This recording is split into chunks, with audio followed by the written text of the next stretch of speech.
Honorable members, praise.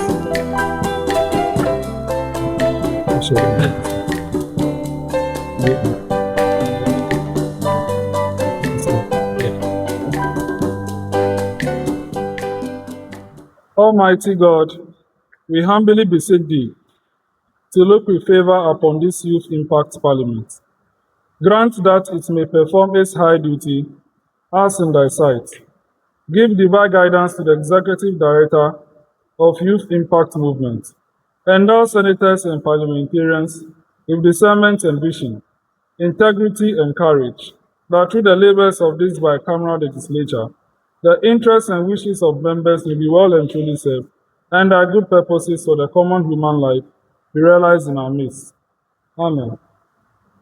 O God, grant us a vision for this Senate and Parliament, fair as it might be, a fraternity of righteousness, where none shall wrong his neighbor, a fraternity of plenty, where evil and poverty shall be done away with, a fraternity of brotherhood, where all success shall be founded on service, and honor shall be given to the deserving, a fraternity of peace, where the Senate and Parliament shall rest on the will of its members and the love for the common good. Bless the effort of those who struggle to make this vision a living reality. Inspire and strengthen our people that they may give time, thought, and sacrifice to speed the day of the coming beauty of this bicameral legislature of Youth Impact Parliament, Ghana and Africa. Amen. Honourable members, please you may resume your seats.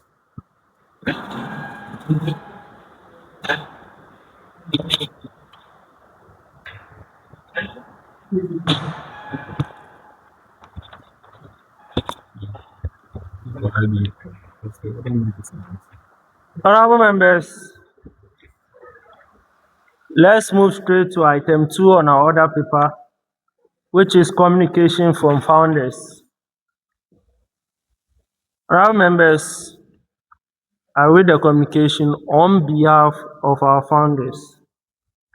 Dear honourable members of Youth Impact Parliament, on behalf of the founders of the Youth Impact Movement and the Youth Impact Parliament, I warmly welcome all members and guests to this historic fifth joint sitting of both chambers. As you are aware, just a few weeks ago, we successfully commemorated the 5th anniversary of the Youth Impact Movement through the 5th anniversary special joint sitting held on Sunday, 19th April 2026. The anniversary celebration marked a significant milestone in our journey of leadership development, youth empowerment, and democratic engagement.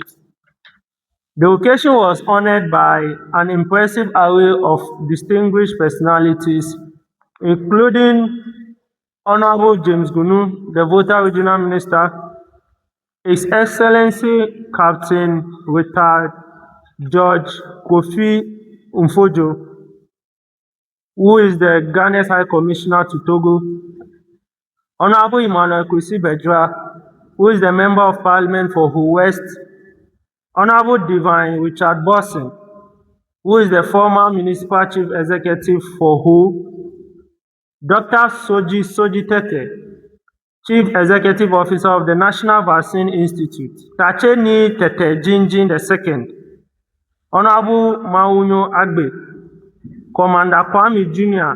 Asiemwa, Mr. I. Calvin Gavivina Okujeto.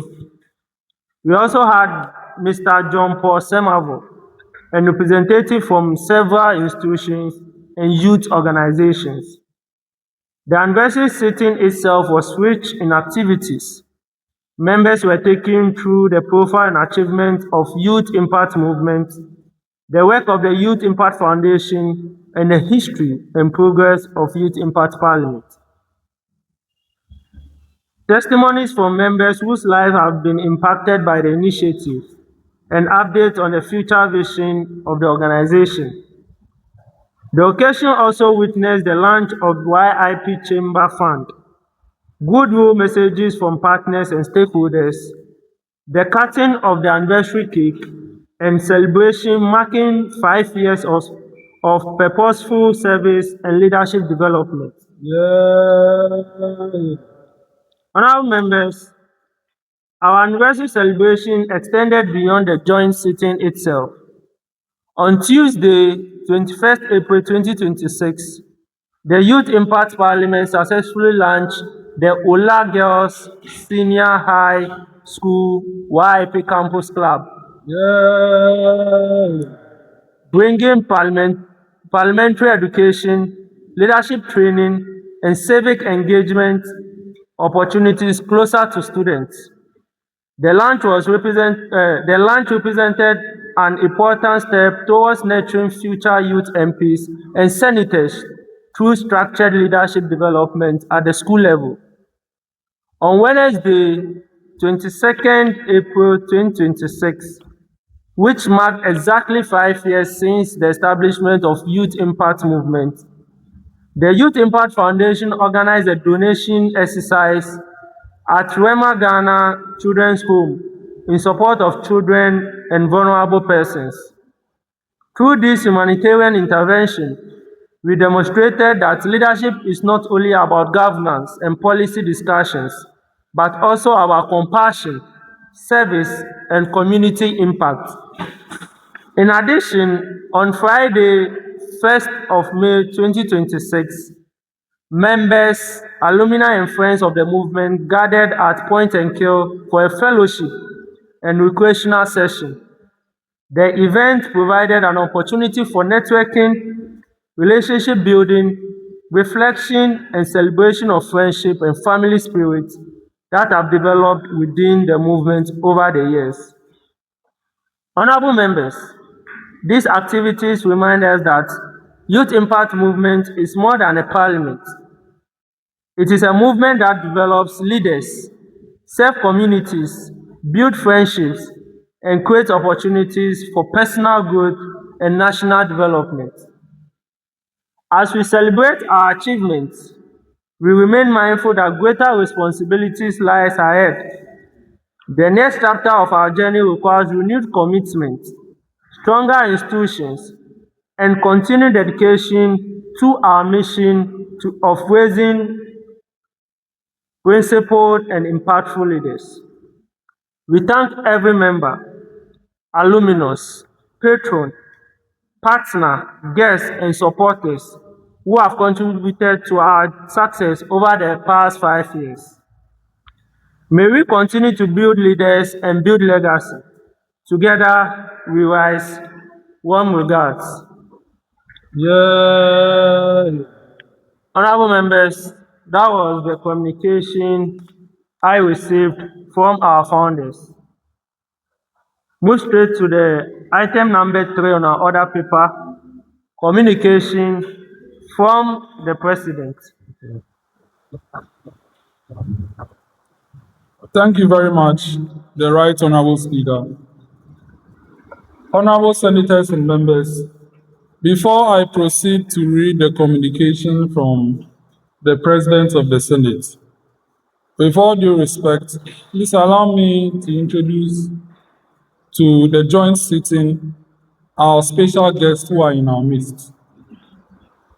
We have present here, right from Ankrah, a hub of parliamentary democracy, an astute communicator, someone who protects the Constitution, and as well, who is leading the Directorate of Public Engagement at the Parliament of the Republic of Ghana, who has joined us for today's sitting.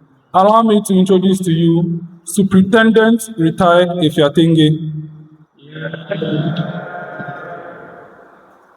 She left Accra just to come and witness our session. And I'm sure when it is time for her to speak, you know the mother I have been bragging about. She is finally here. Honourable members, also allow me to introduce to the House the host MP, who is also a father to this group, this parliament, a man who had always left his busy schedules to attend to us anytime we call on him.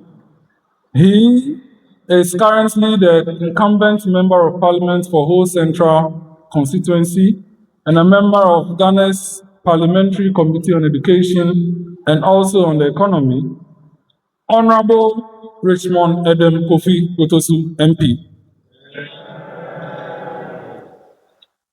Both of our guests are here with their entourage and they are at the back to welcome them to Youth Impact Parliament.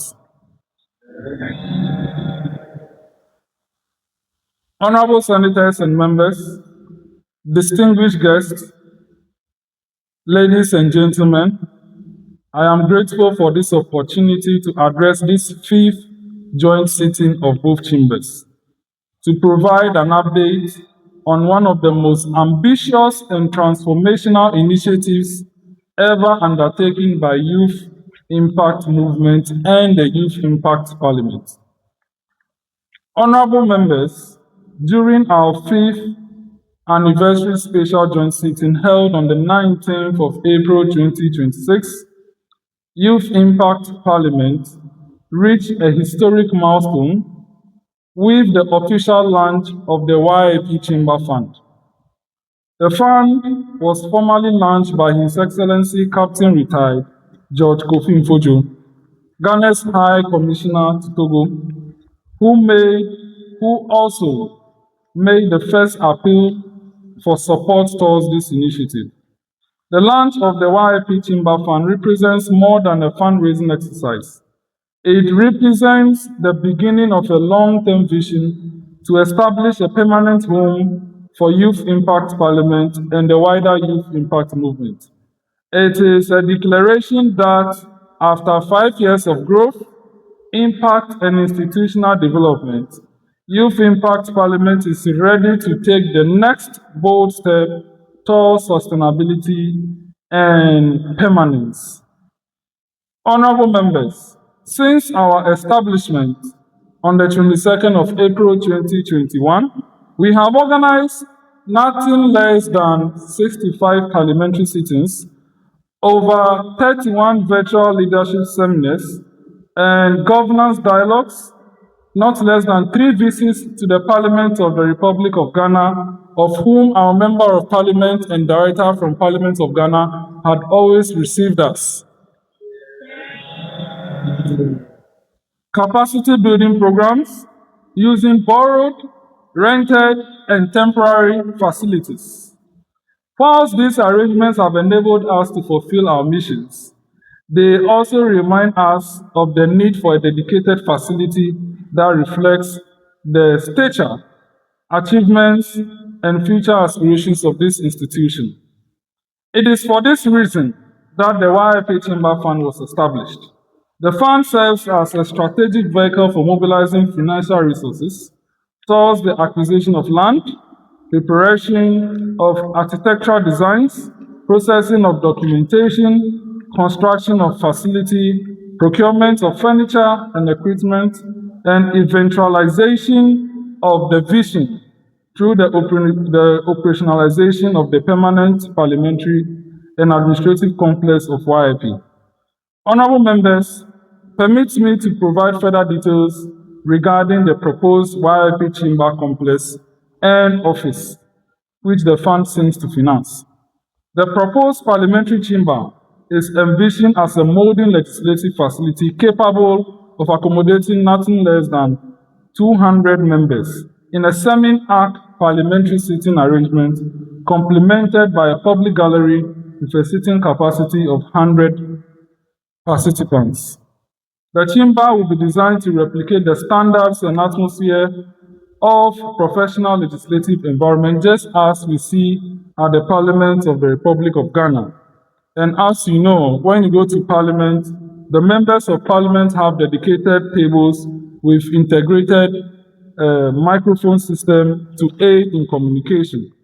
We could also have the live broadcasting and recording, a fully equipped Hansard department, a parliamentary documentation facility, reception, and of course, offices for leadership of the initiative.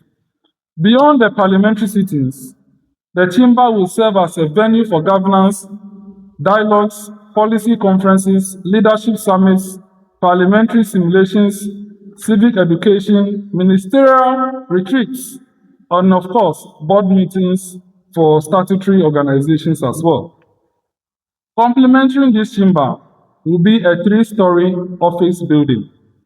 An integration component of this vision is the establishment of the YIP Parliamentary Training Institute.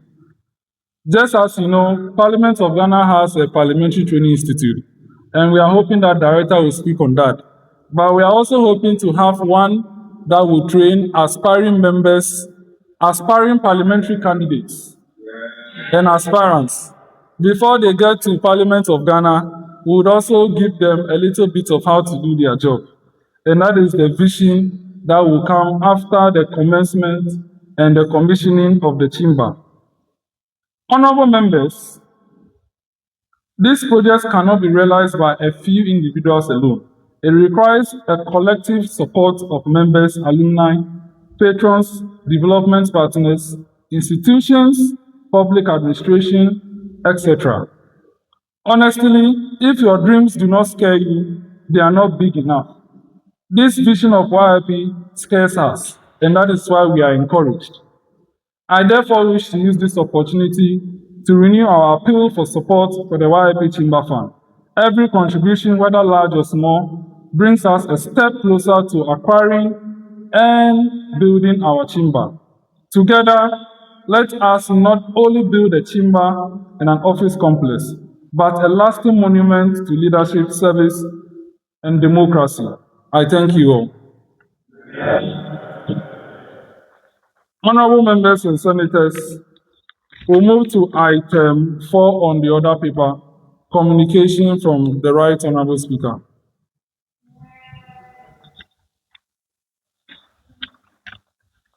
Mr. President of the Senate, distinguished guests, honorable senators, honorable youth members of parliament, ladies and gentlemen. Before I proceed with the substantive business of today's sitting, permit me to recognize and warmly welcome 2 distinguished guests whose presence here today is both significant and deeply appreciated. First, I wish to acknowledge the presence of Superintendent Ifeatenge Without, Yay! who is the Director of Public Engagement of Parliament of the Republic of Ghana, together with the dedicated staff of the Public Engagement Directorate.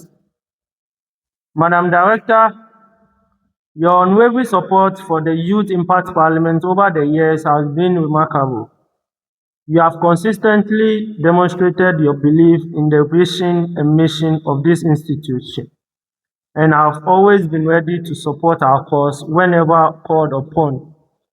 Your presence here today is yet another demonstration of your commitment to youth leadership development and democratic participation.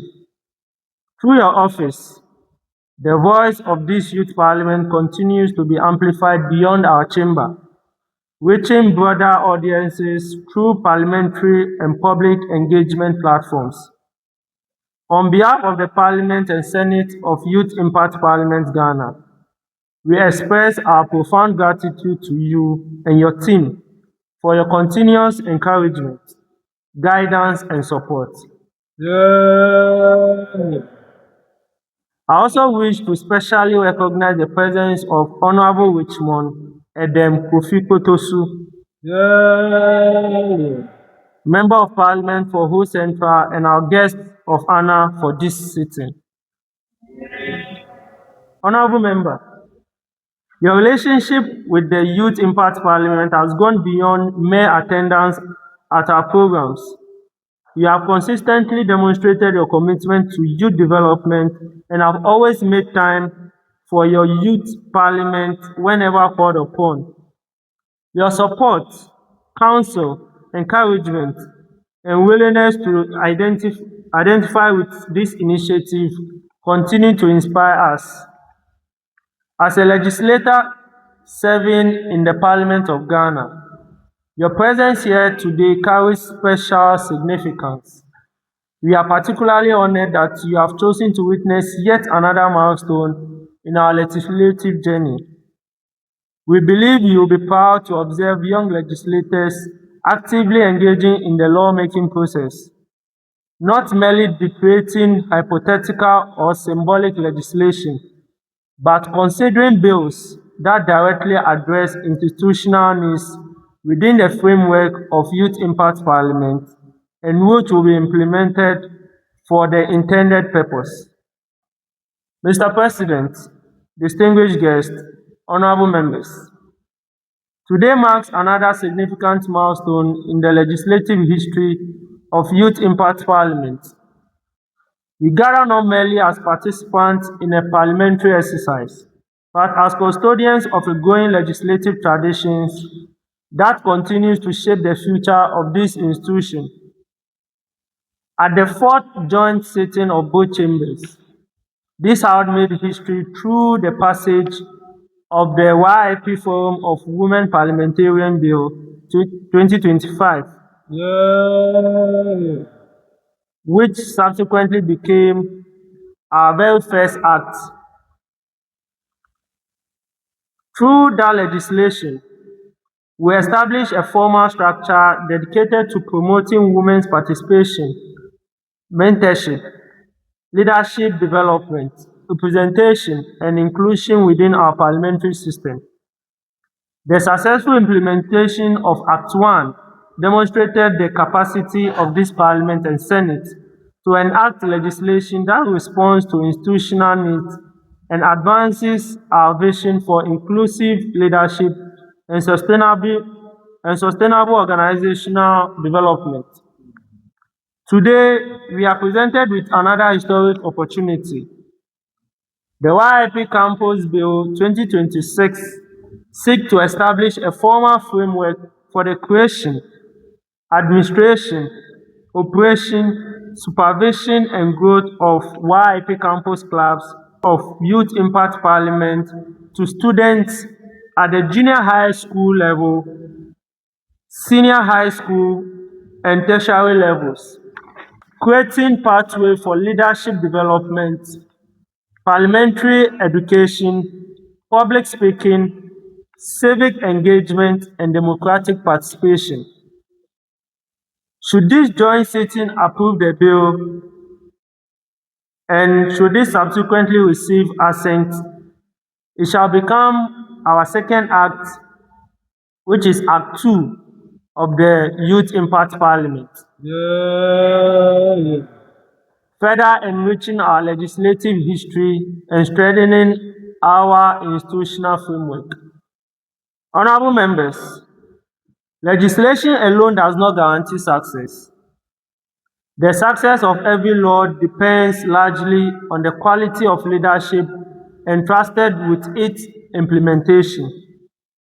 It is therefore appropriate that today order paper also provides for the ratification of nominees to serve as interim coordinators, interim deputy coordinator affairs, and deputy coordinator interim actions of the YIP campus clubs. These officers will be entrusted with laying the foundation upon which the campus club structure shall be built. They will be expected to coordinate implementation efforts, establish operational system, guide the formation of the clubs, and create a framework upon which future leaders can build. Honorable members, the task before them is therefore not merely administrative, it is foundational. Their work will determine the pace, direction, and success of this important initiative during its formative stage. I therefore encourage honorable members to approach both the consideration of the bill and the ratification of the nominees with the seriousness, diligence, and sense of responsibility that legislative business demands.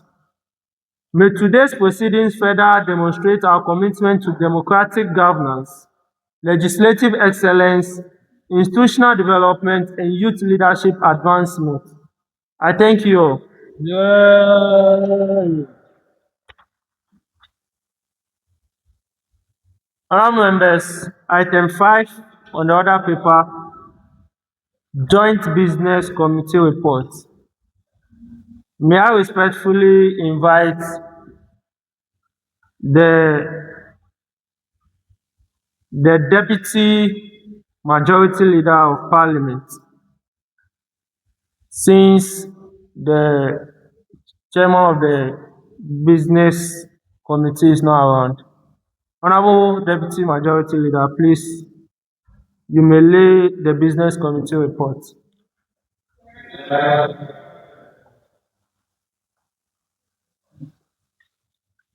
Thank you, Mr. Speaker, for giving the opportunity to lay before the House the Business Committee report.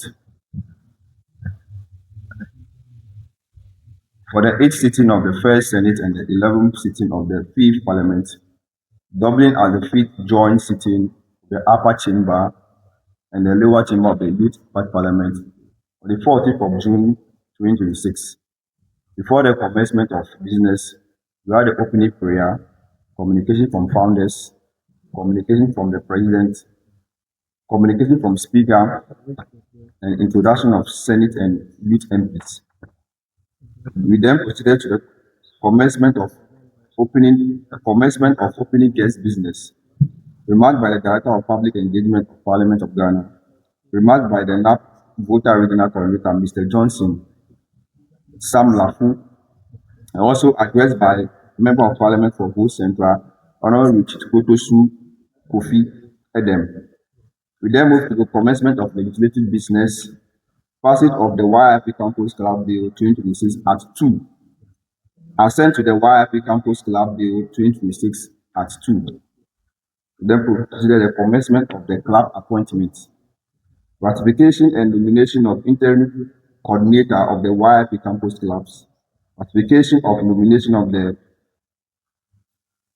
first deputy coordinator affair of the campus club, then proceeded to the swearing in of interim coordinator and deputies of YIP Campus Club.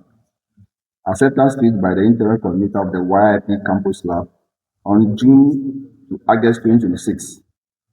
Then they proceeded to the end of business. Closely remarked by the Speaker of Parliament, announcement by the President of the Senate, adjournment to Senate to the 6th joint sitting of both chambers in December 2026. Thank you for your attention. Thank you very much.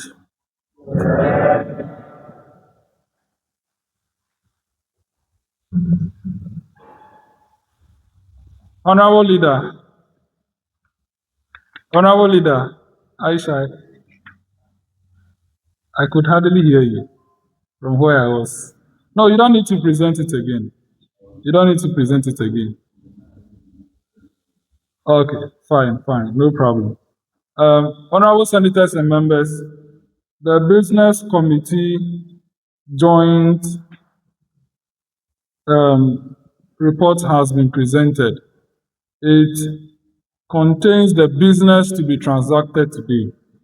And in addition to what the Vice Chair has presented, the assent to the bill will be done by the movement at their own convenience. And that is why it was programmed that the coordinators and deputy coordinators will be interim. It means that even without the assent to the bill, those interim can still be approved by the House. And after the bill is been assented to, then the substantive will be appointed at the inauguration of the sixth parliament. So let's take note of that, which means the assent will not be done. Take note. So it means item 11 should be ruled out. Let's take note of that. Please, any comments on the report? In the absence of any comments, the business committee report is hereby adopted as business to be transacted for the day. Honorable senators and members, do you want to take my gavel? Why are you smiling? This is a very special gavel. Do you want me to bang it again? Honorable member. Well, honorable members, our guests have come from afar. We would want to listen to them, but your throats are equally yearning. I'm very sure you want them to know who you are. So we'll give you all the opportunity to introduce yourself for the attention of our guests present here. Honorable members, take note that when you approach the dispatch box, please just go straight to the point and introduce yourself. That is our dispatch box. It's a special YIP type of dispatch box. Cool down. When you approach the dispatch box, please just introduce yourself with your name, your constituency, and if you are holding any position at a committee and the committee role. We beg you, if you add any spices, our guests are on time. So they just want to know you. So just do as expected and we are good to go. As per our conventions in Youth Impact Parliament, we always start the introductions from the left side. And we have a joint minority caucus at the left. So, yes, backbenches. The backbenches. You start for us. If you don't know your position and your name, you are free to go and check your flyer and be reminded. Yes, you are free to go and check. So let's start with the Honorable Senate Minority Leader. As he is introducing himself, the others will get their flyers to know their details. Thank you very much.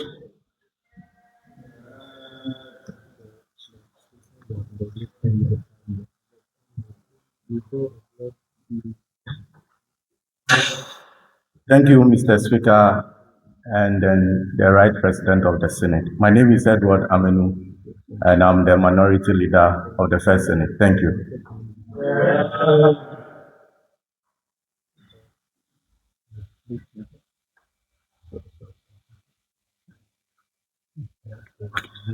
Good afternoon, Mr. Speaker and Mr. President, His Excellency. Sorry.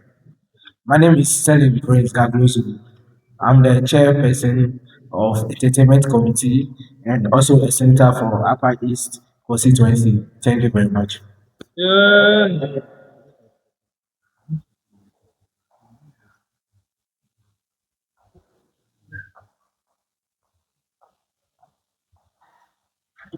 Good afternoon, Mr. Speaker and His Excellency.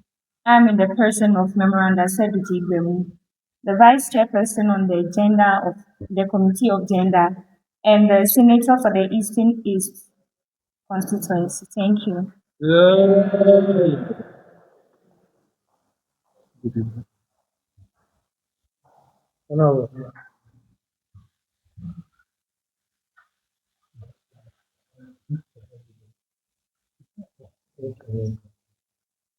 Good afternoon, Mr. Speaker and His Excellency. My name is Elinam Yamati. I'm an observer. Thank you.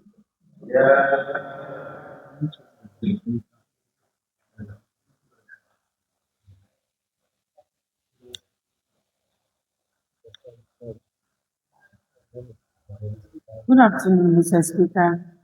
Please, my name is Louise Edika Yayra. I'm the youth MP of YIP. Thank you.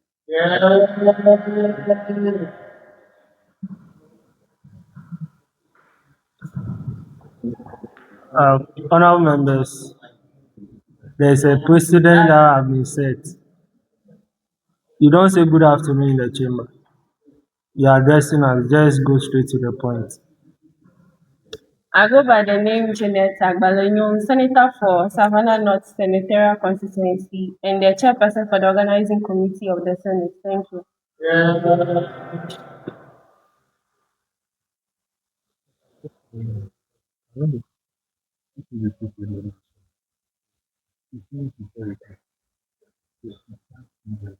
Thank you, His Excellency and Mr. Speaker. My name is Abdul Majid Ibrahim Khalidu, an observer.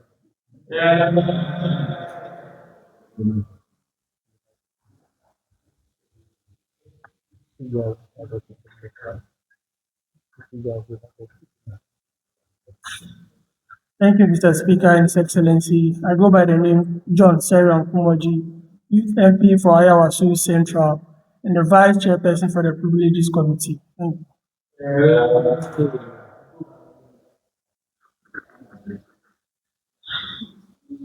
Thank you very much, Mr. Speaker and His Excellency, invited guest.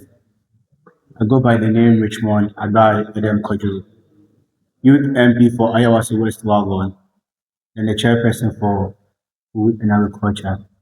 May I use this opportunity to invite you all to our constituency, Ayawasu West Wagon, where the World Cup has just begun, but with our country going to play, let's say from 17th of this month, as you all know, free KK is going to be shared.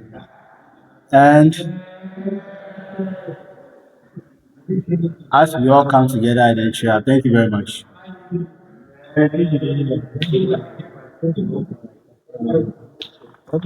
Thank you, presiding officers. My name is Godfrey Ugo, Youth MP for Tama West and Vice Chairperson Committee on Chieftaincy and Religion. Thank you.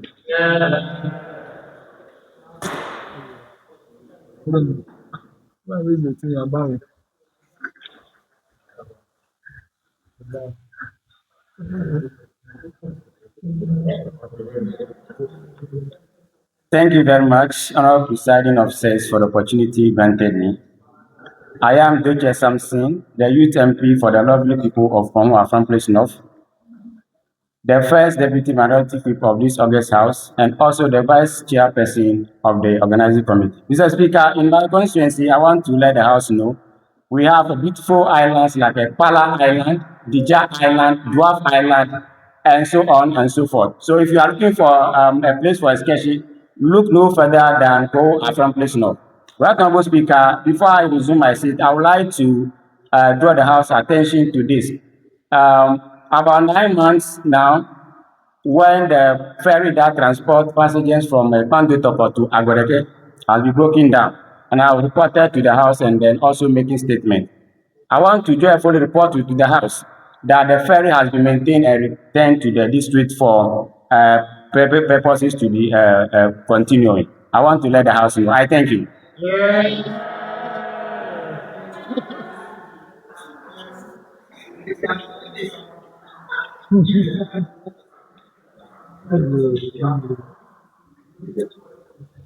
Thank you very much, Mr. Presiding Officers. My name is Donovan Magbles, Youth MP for South Toronto Constituency, a member of the Business Committee, the Minority Chief Whip of the House, and also the ranking member of the Appointments Committee. Thank you.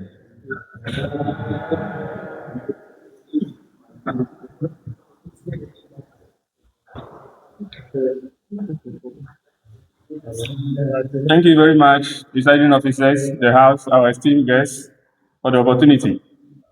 My name is Wanda Nicodemus Yamashi, the Youth MP for the good people of Ankrah constituency. I'm the minority leader and the chairperson for Intelligence Committee. Thank you. Majority.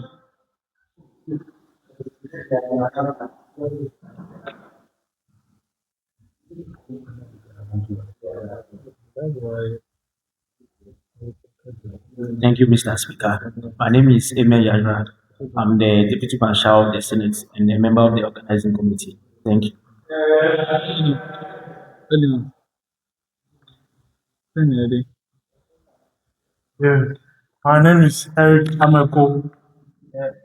I am the Marshal Pro-Tempore of the Senate.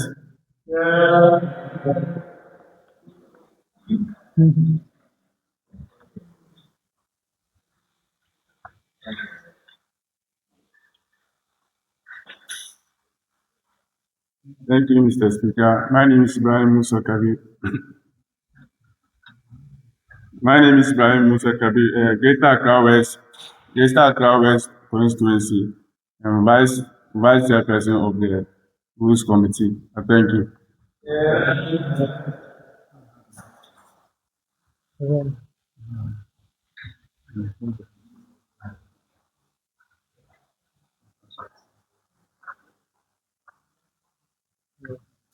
Thank you, Mr. Speaker and His Excellency. I go by the name Jurukale Perpetua, the Deputy Majority Leader for Ola Senior High School.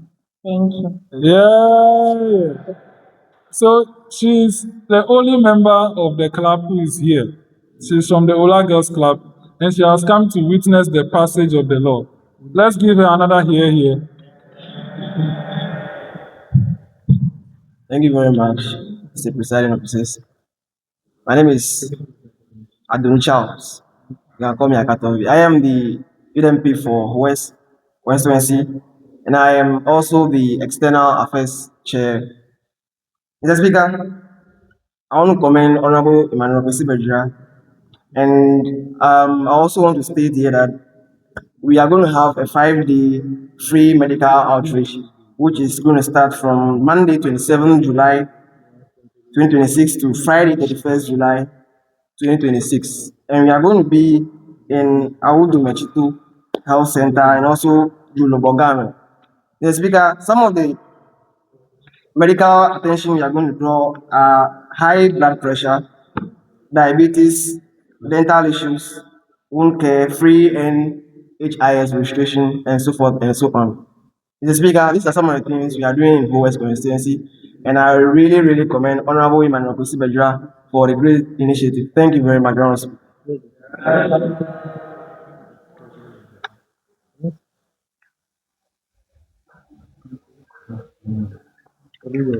Thank you, Mr. Speaker and His Excellency. Aresina Nwabude is my name. I'm the Youth MP for Ho Central, Chairperson for the Special Budget Committee, Chief Officer of the Youth Impact Foundation. And I want to welcome and thank my Honorable MP, Honorable Edem Kofi Potosu, for the good work he's doing in the constituency. Honorable, thank you, Aiko.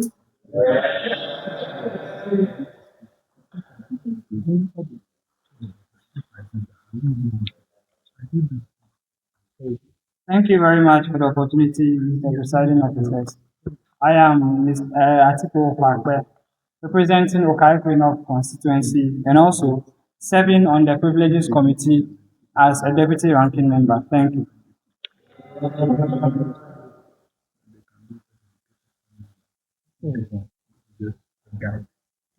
All right. Thank you, presiding officers. Most people are saying they go by the name. My name is Billy Fagoso, UTMP Keta constituency, also majority chief whip of the house. I want to also welcome our guests. Thank you very much.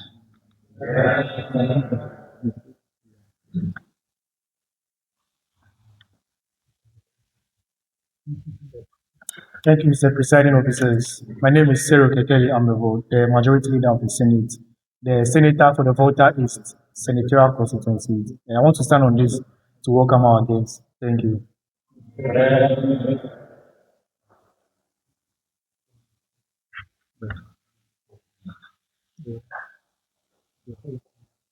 Thank you, Speaker in House. I'm Vixen Salom, Youth MP for Hall constituency, the new commercial city in Volta Region.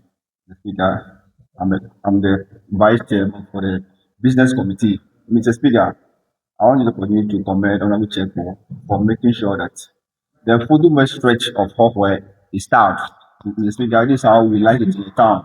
So all thanks to him. Thank you very much.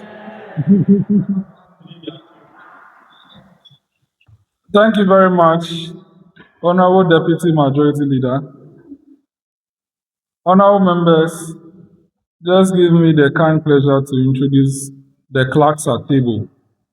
Starting from my left, we have Ms. Georgina, who is acting as Deputy Clerk for the Parliament. And then close to the acting Deputy Clerk is a substantive Clerk of Parliament, Wilhelmina Okutu. And then close to the Clerk to Parliament is the Deputy Clerk Pro-Tempore of the Senate, Elinam Adjei. And then after Elinam Adjei is Emanuela Selikem Adams, who is acting as Deputy Clerk for the Senate. I myself, I am Jones Amegashie-Viglo, the President of the Senate. And my team brother, as you can see, seated close to me, is Adam Usman, your Speaker of Parliament.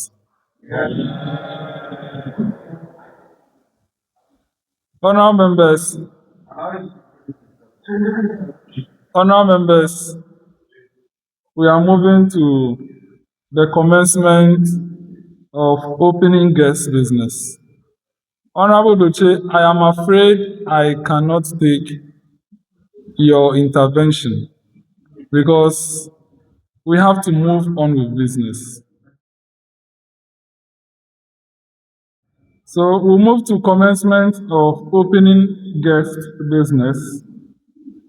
Before due respect, honourable members, allow me to call to our dispatch box the Director of Public Engagement of Parliament of the Republic of Ghana.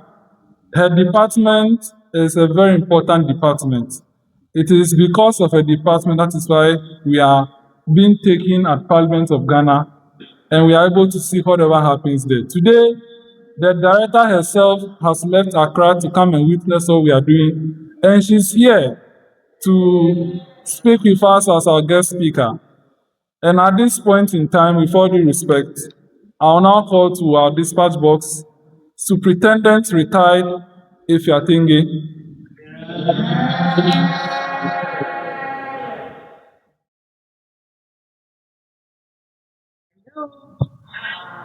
Honorable members, good afternoon to all of us. You people are enjoying it. Is this your chamber? This is your chamber, right? Yeah. You guys are doing an amazing work. Yeah. I think you deserve a bigger hair here for yourself. Yeah.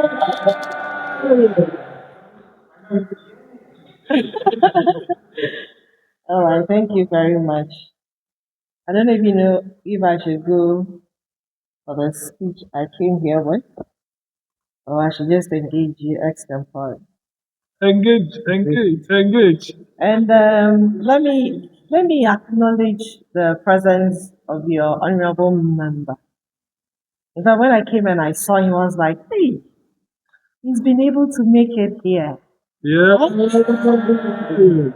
I want to break your rules a little. So we clap for him. Yeah. Because until you enter parliament, you will never understand the nature of the work of a member of parliament. Very tedious. Very, very tedious. The expectations very high. Meeting the expectation of your constituents and all manner of persons. It is not a joke. And so for him to even sit here in the past 2 hours or so, then I think he deserves a rousing round of applause. Yeah, he's done very well. He's done very well. And then we also acknowledge your speaker, the founder. Can you hear me? You should hear me. Okay. your speakers, your founders, and each one of you, you are actually making a great impact. And I think that no matter where you start from, as he said, if your dreams are not big enough to scare you, then of course they are not dreams. And so I believe that little drops of water eventually will make that mighty ocean. As you have started like this, gradually you are building your confidence up. You are, helping yourselves on how to dialogue, how to engage, and a whole lot of leadership skills. And I must commend you for this work. Oh, I brought the light. Of course, I should bring the light. So let me quickly touch on a few things I came to discuss with you. Then we can call it a day because I have to run back. Okay, because I have early morning engagement tomorrow too. Because your speaker will not let me sleep. Even this afternoon, I still have an engagement, but he was able to pull me out. And that, for me, is the to-do spirit. You know, if you're a leader, you're going and you turn behind and nobody is following you, then it means that you are not a leader enough. It means that there's something he's doing that has attracted all of you to join this movement. I got here to know that it was not just only Parliament, but it's also a movement as well. And just as you have started, a day will come when you look back and say that we were pioneers of this movement, and this is how far God has brought us. Let me again bring you greetings from the Right Honorable Speaker, the leadership of the House, honorable members, including your host MP, the Clerk to Parliament, and the entire parliamentary service. And I am personally delighted to be here because there's been times I have tried to make it, but obstacles always prevent me. But today, I thank God that I'm here to witness what you are doing. At least I know that there's a fund. You know, you have launched a fund and you have a vision of even coming up with a whole chamber and all that. You aren't joking. This is the dream, and I know it shall come to pass. Again, if we meet like this, I'm always reminded by the critical role the youth play in our democratic system.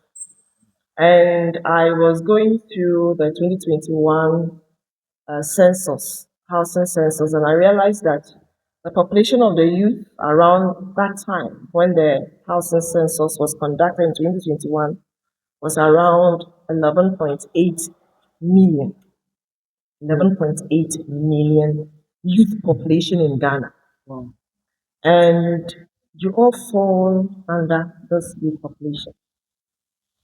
And so, if for some reason or the other, you have found reasons to make yourself relevant, then it means that you have been able to fulfill some righteousness as far as your contribution to national development is concerned. Because as I stand here, I see young leaders who have vision and who want to aspire and take the country further than it came to it. You know why I say this? Because I'm also convinced by the fact that the Ghana of tomorrow cannot be built by the Ghanaians of yesterday, but of today. Did you hear me? The Ghana of tomorrow cannot be built by the Ghanaians of yesterday, but today, which is you. And so, in your own small ways, you are making your voices heard. Your constituencies, are they constituencies that you have personally chosen for yourself, or they are constituencies where you have some presence in? What is it? How does it work? Thank you very much, Director. We appoint the members to constituencies. And not only that, you must hail from there.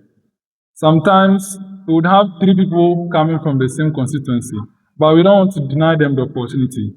So others are given opportunity to represent vacant ones. So that's how we have selected them. So does that mean that you have to raise issues in those constituencies, or it's just the names that you have taken? Because I was hearing about some rules, and I was hearing about collapse of Yes. is it a pontoon or something? Yes, a good number of them hail from their constituency, so they are able to bring those matters to the chamber. All right, okay, that is good. And so gradually, you are taking interest in what happens in your individual constituencies and individual societies. Because to build a nation, it is not at the national level. There will be probably a broader framework, but it starts from the family level, to the community level, regional level, before eventually it gets to the national level. And so if we are able to identify the very issues in our society, exactly where you are, and begin to proffer solutions to it, it means that you are making impact where you are towards the national development. I hope you understand me. Yes. And so that is why I think that you guys are doing so well in this area. Again, the Parliament of Ghana, in its corporate strategic plan it launched this year, it considered one of our key priorities to be deepening public understanding of parliamentary activities, the work of Parliament. And of course, we talk about the work of Parliament, we cannot talk about it to where we need to take it without mentioning the youth. Because you are the future. You are the leaders already. The future is now. It's not some years to come. It is even now. And so we prioritize youth engagement very seriously. And this is also aligned with our international bodies and organizations like the Commonwealth Parliamentary Association and also the Interparliamentary Union, who have also carved for itself some priority areas for youth. And so engagement with the youth is key. That is why the department in recent times have looked at reviewing its broader engagement framework with the youth that we engage. For the parliament, we have the student parliament, which we can have them across the various universities, and so we engage them on daily basis. And gradually, we are coming up with a charter that will define our engagement with the youth. Because sometimes we are looking for some kind of support, it becomes very difficult because clearly and for policy reasons, your relationship with us have not been clearly defined. And so we didn't just set somewhere to say that, okay, so we want to develop this charter. It is a charter that we have considered a number of youth engagements to ensure that in an era of open governance, you don't sit somewhere and come up with any document and say that, so this is a document and so this is a no. We believe in co-creation, we believe in inputs from the very stakeholders whom these charter will definitely are going to be, their assignments with them are going to be operationalized. And so that is also another thing that the Parliament of Ghana is doing in that regard. Then, again, with what you were initially, what I heard from you, the issues about the PTI.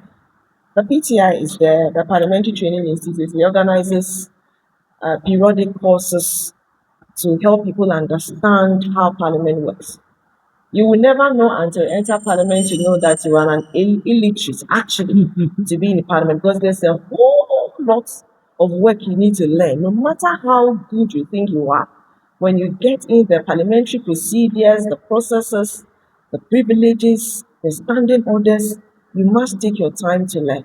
And so sometimes if people do not really get it because it becomes a whole institution in itself that has and as of course, Parliament is a house of rules and procedures. And so the PTI offers periodic training for those who are minded and who also want to upgrade themselves in this area, for them to also have a better understanding of how Parliament works. And so I don't know what your institute is all about. In fact, we cannot exhaust all the areas. And so if you also want to broaden your mind in some of these capacity building, I think that the PTI should be an area that we should also be thinking about. Maybe in some time past, we should be thinking about some scholarships or some capacity training that will eventually give some of you the opportunity to probably also learn from our institutions. I think when you mentioned that, it's something that is coming to mind that we can explore as a way of also supporting you so that you can have a better training and mentorship and even understand of how Parliament was from the Parliamentary Training Institute. All right. Then, again, I also saw that you have already begun outreaches where you are decentralizing what you are doing. I saw that of the Ola Girls' School, where eventually you are having youth clubs and all that. These are all commendable, and your speaker would always bombard me with your reports. He's the first to get it to be the moment it is done. And that is what I call consistency. And so normally don't always be at the receiving end. Okay? Try and give your best. He was doing it because of his level of commitment and the passion for what he is doing. In fact, I had no reason to turn this invitation down when I had to. We are in a program. It was yesterday and today, but I told them that I need to be here because of the level of passion and consistency demonstrated by your leader. And I believe that we would all carry this along. It is very important. And so I commend all of you for this work that you are doing. Your name, Youth Impact Parliament, is not just the name.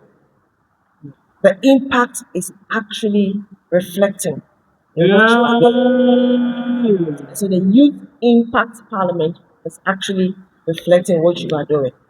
The youth groups. If we get quite a number of you who are into this, preparing yourself for governance positions in future, then I believe that majority of the work will be done. You wouldn't have a lot of you people trying to navigate and have your way around, to get to where you need to be. Already, you have the structures there. You have the opportunity to learn from the best. We are there. If we can, we give the necessary support. And so we'll continue to support you in any way that we can. And I believe that with what you are doing, you deserve a rousing applause. And just as you have started, there will be a lot of, how should I even put it, difficulties on your way. But that should not deter you because you know where you are going. If you know where you are going, eventually, no matter how long the journey is, it is never far for you. And so I'll continue to encourage you to learn from the best and give up your best. It's going to be muddy on the road, it's going to be difficult on the road, but eventually, tough people last. But tough situations never last. It is the tough people who last and not the tough situations, right? So I want to believe that you guys are doing so much good work, even having the influence alone to even see your member of parliament. Our time, we never saw them. You get it? You never saw them. So you are some inches closer to power. And if you will the loyalty and support of the people you are leading, before you realize you are a member of parliament also. And this is how it starts. So don't put up this light. Don't continue or don't stop dreaming. Continue dreaming, and I believe that we will be there. On this note, let me thank you very much for involving me in this session. I have learned a lot. At least I have seen what you are doing, and so if there's a need for us to chip in one word or two, we should be able to do it. And so I brought in something. Let me present it to the speaker.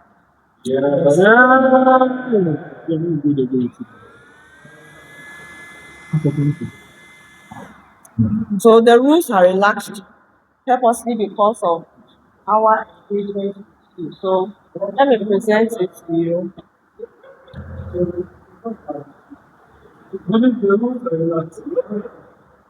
So we have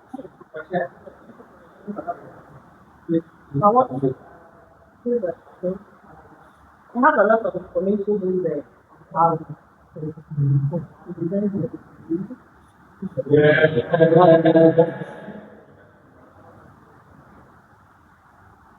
And this was my customized diary.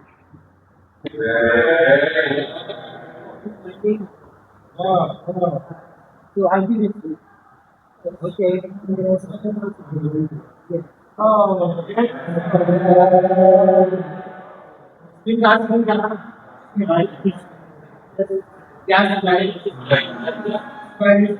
So on this note, is there any question for me? Since you said we should rather engage, because from here I have to go kindly. You have a question for me? Yes. Go ahead. Thank you very much. Mr. Presiding Officers, the House, and Madam Director, for the opportunity for engaging us. During your presentation, you made mention of the Parliamentary Training Institute, that's the PTI, and you emphasized on some courses that are taught as far as parliamentary proceedings and other due processes and decorums are concerned. I want to know which mode or medium by which you can apply and then join the PTI for you to learn how Parliament works. Thank you. Yes. So for the PTI, I think if you go through the papers, normally they advertise all the courses, the duration of the course, and when interested applicants can apply. And so when you go through the advertisement columns, normally we publish them through the dailies. And also the PTI, are we on LinkedIn? Are we using and leveraging on social media? Are we doing that? So when you go to LinkedIn, you also see the PTI. They are there. Look for them, and there are courses that they normally advertise for interested persons to apply and enroll in.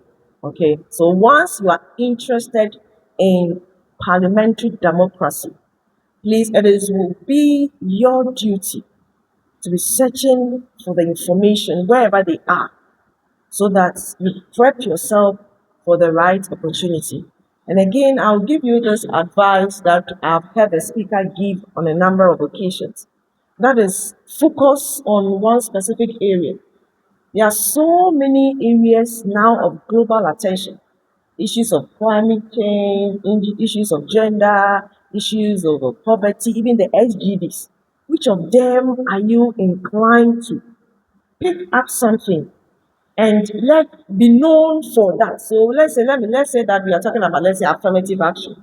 When we say affirmative action, we know that Harriet is a champion in that area. Gradually, you are creating a niche for yourself in that area.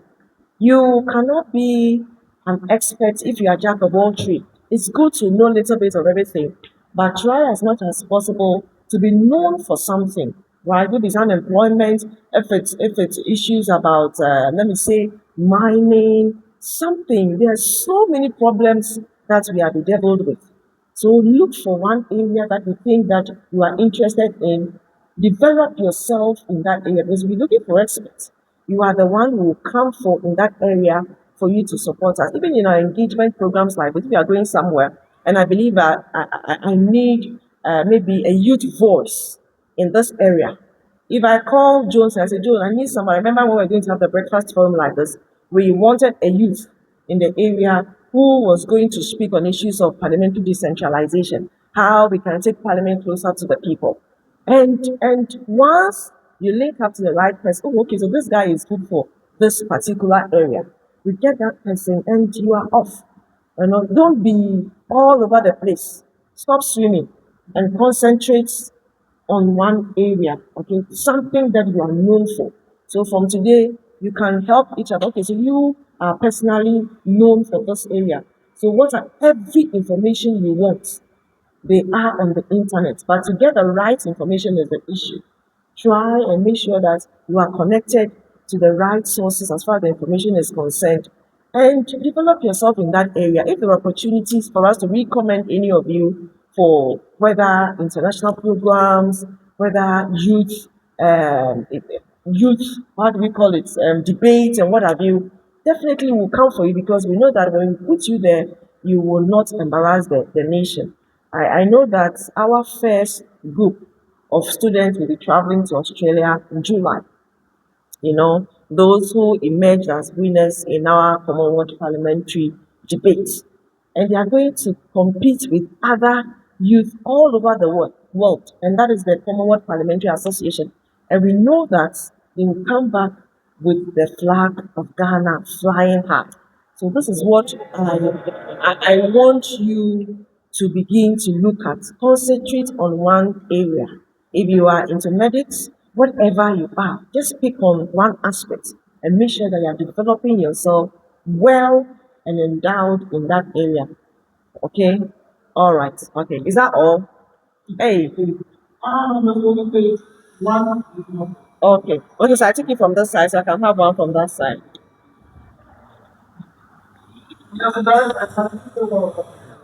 Oh, it's okay. So you can choose. I'm in your house.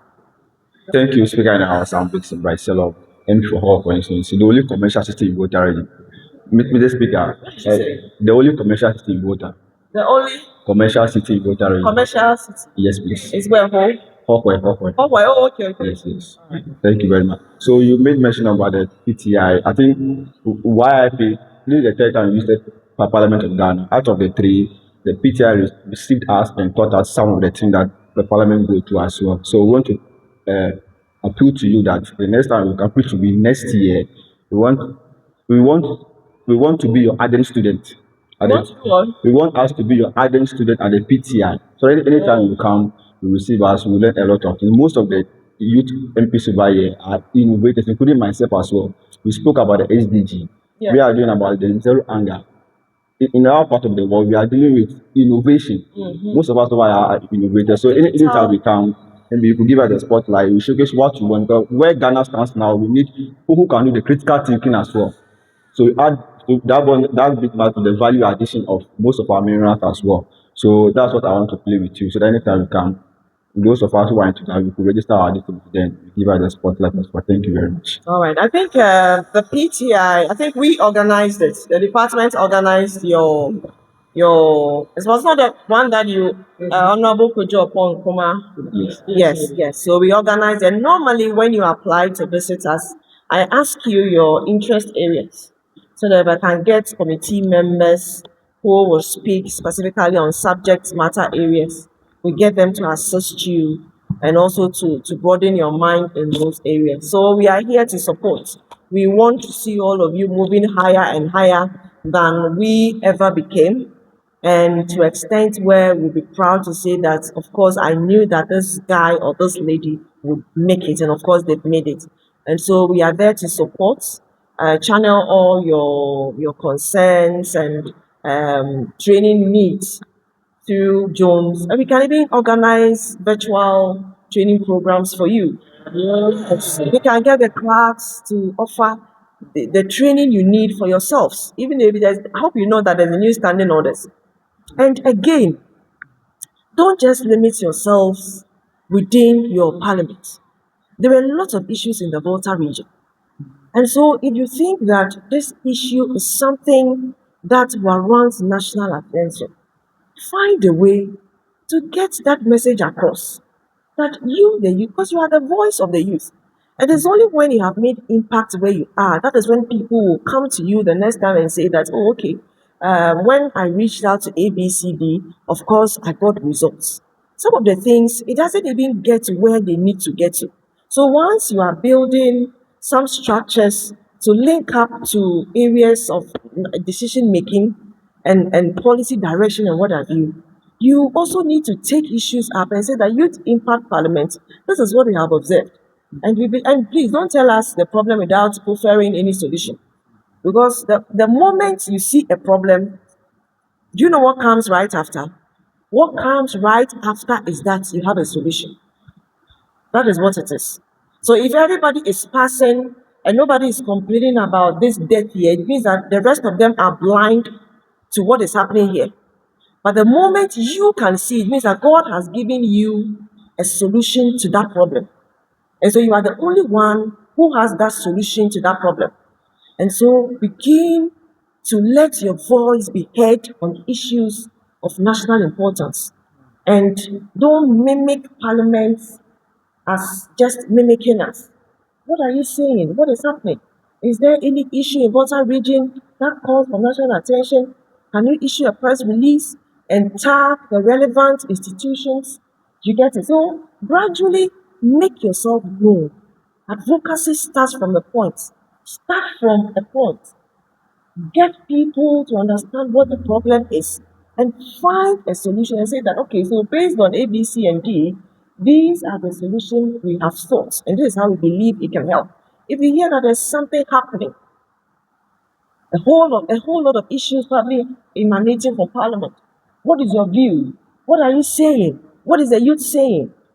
So gradually, somebody will hear about you, and you become a formidable and a vibrant voice for you to be reckoned with. So once I know that, oh, if I come to Youth Impact Parliament, eventually I will get a listening ear. Somebody will hear about my problem. The 10 days other people will eventually invite you to their programs because they know that you come with a solution. Do you get what I mean? Yes. So let's begin to look out for the problems. Go out for the problems. They didn't start with you, neither are they going to die with you. And the problems will be there. It is for you to identify the problems and make your voices known about the problems to those who need to take decision on the problems. By so doing, you are being relevant in the space and you're also being responsive to the people who are looking up to you. Okay? And so this is why I commend my lady from Ola Girls. I just want you to come. But she's doing so well. Yes. To come all the way here to part, and I said, hey, this lady, she's not joking either. No. And so let's encourage each other because I know that gradually we'll be done. On this note, let me thank you very much for the opportunity, and let me say that a thumbs up to all of you, and the sky is not even the limit. Thank you. Please let's give our director another loud here.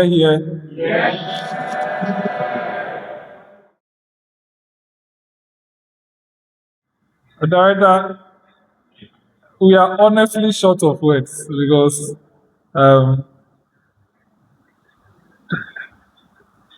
yes, it has taken a sacrifice to be here. And Youth Impacts Parliament, with all due respect, says a very big thank you to you. Right after the Member of Parliament is done speaking, we would go outside and take pictures. Then we would allow you to take your leave to Accra. For now, honourable members, another here for director.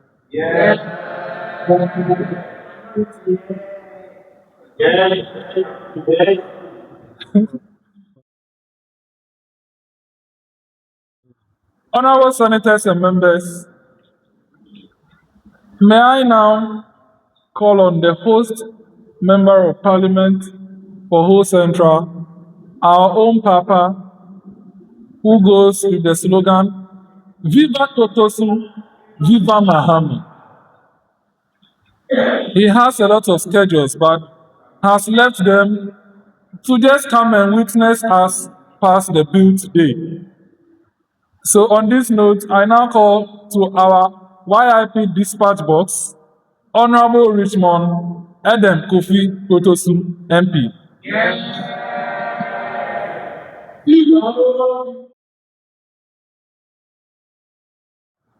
Thank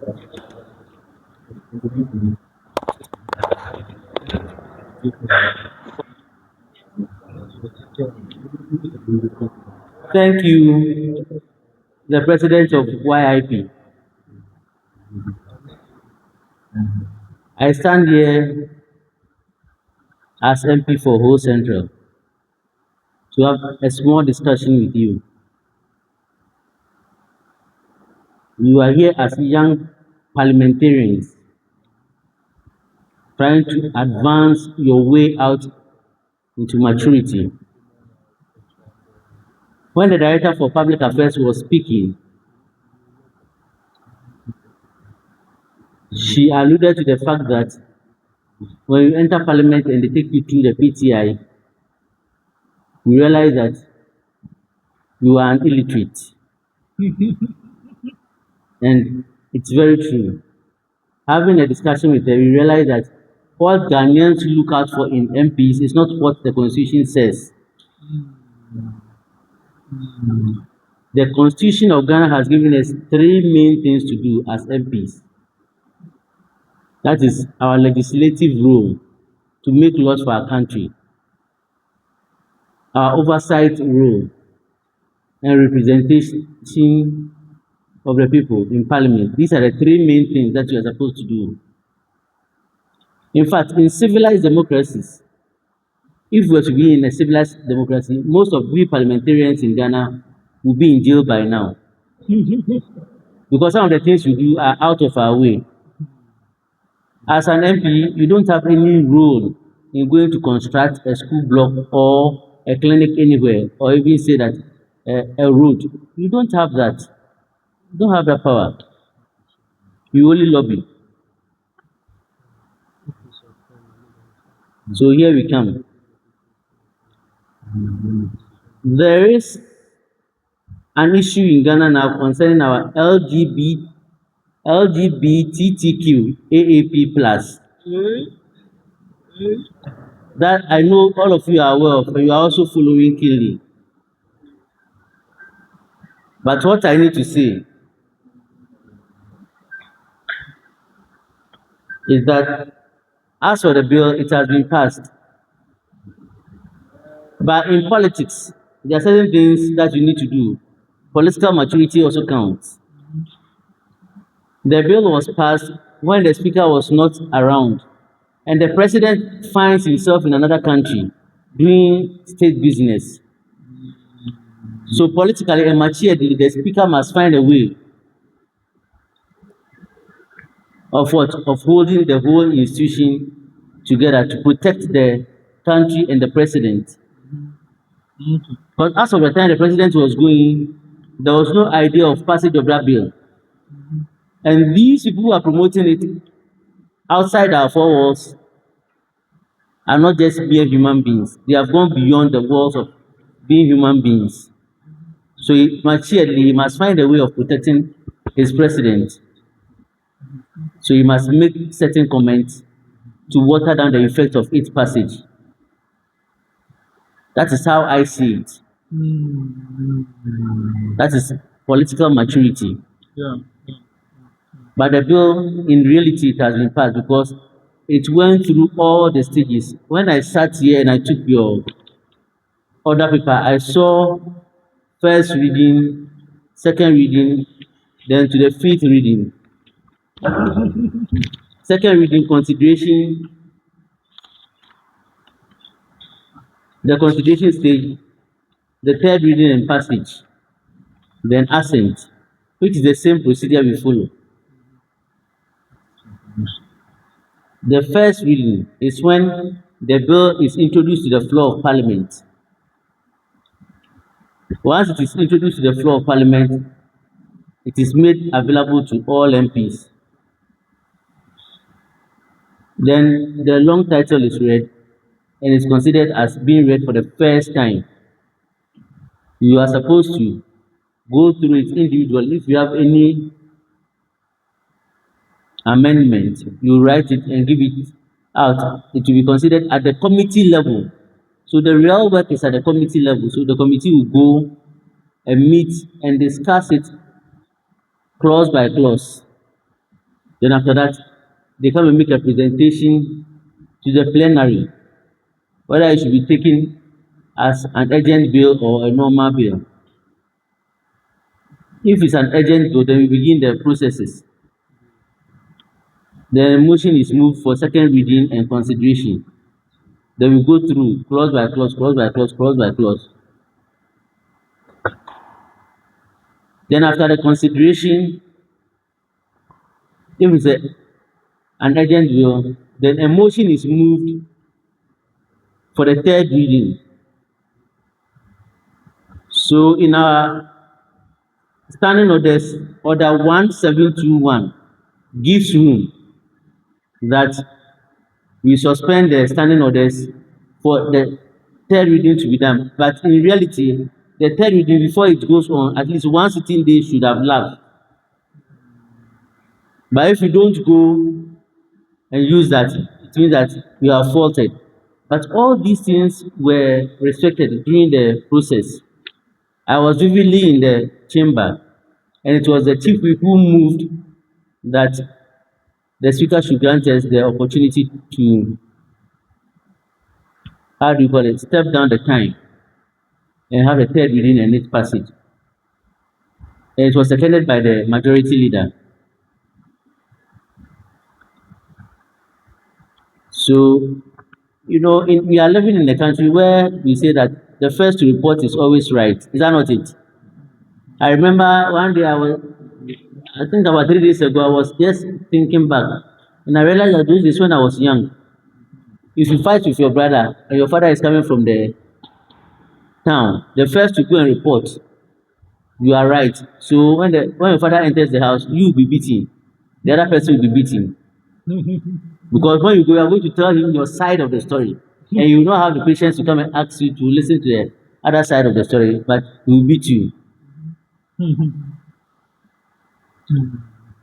This is just something small for relaxation. Yeah. When you go to the police station, if you are the first person to report, it's like you are innocent. But when you enter behind their box, they have written that every caller is a potential criminal.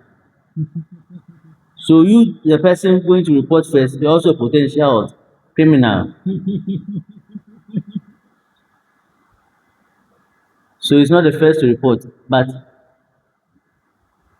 in our case, the speaker just accepted it en bloc because the media was reporting that we did not go through the whole process because they don't know what goes on in the house because our standing order is not known to them. So anything goes. But with those in the house, we know what we go through daily.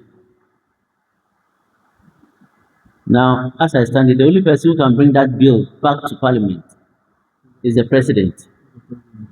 Because he has the power to say that I'm not comfortable with this clause. I'm not comfortable with this clause. That is within this 7 or 14 days. When Parliament transmits the bill to the presidency, he can say that within this and this is not making it friendly for me. So relook at it. That is when the bill can be reintroduced to Parliament for any work to be done. But as it stands now, my dear young parliamentarian, the bill has been passed. It is only awaiting presidential assent. Let me educate you on why they say it has been watered down. They say it has been watered down because at the first instance when it was passed, the committee glossed over Article 14.2 in the Constitution of Ghana. Article 14.2 is very powerful.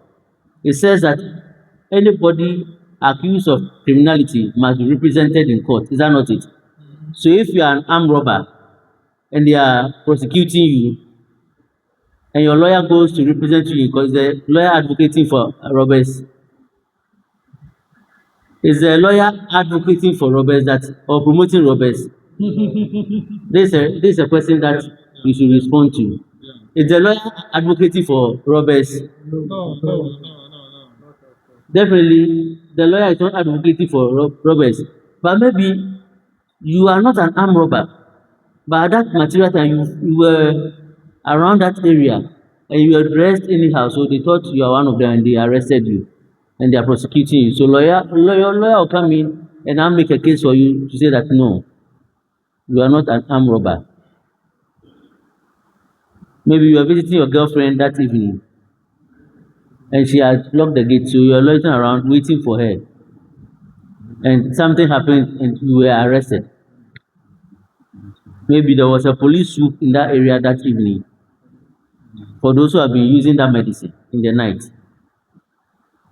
And you have been caught as one of them. So, my dear brothers, in the +9 that we have in our proper family bill,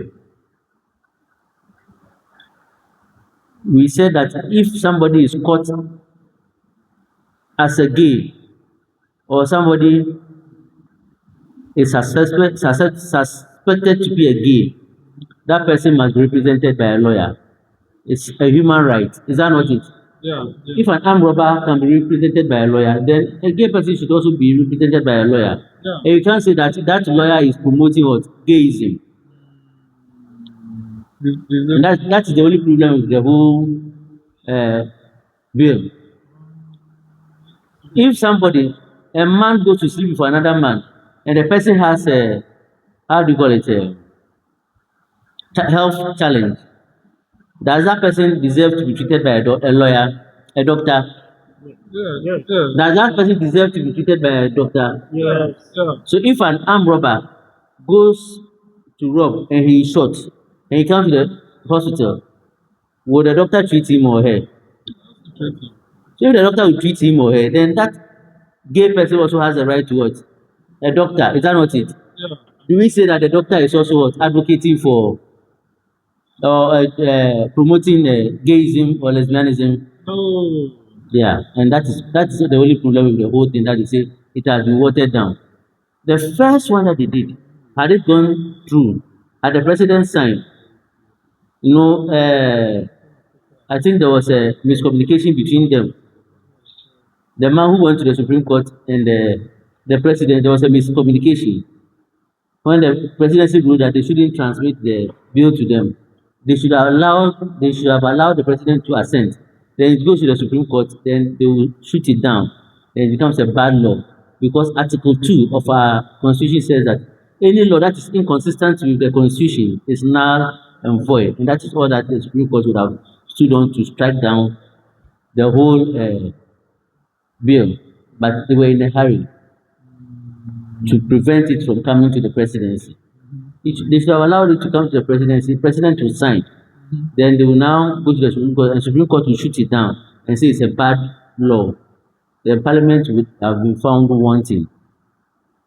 But, sometimes when you are in a hurry, a lot of things you miss. So that's why it's very good for us to be patient in our daily dealings. Patience. Yeah. And I thank God we are going through this exercise. Yeah. Wars happen not because the people are not right-thinking people, but because they lost it. A little patience. That's all. With a little patience, you can overcome a lot of challenges. The Trojan War, that Greek myth that you have been hearing, it was brought about because of a woman.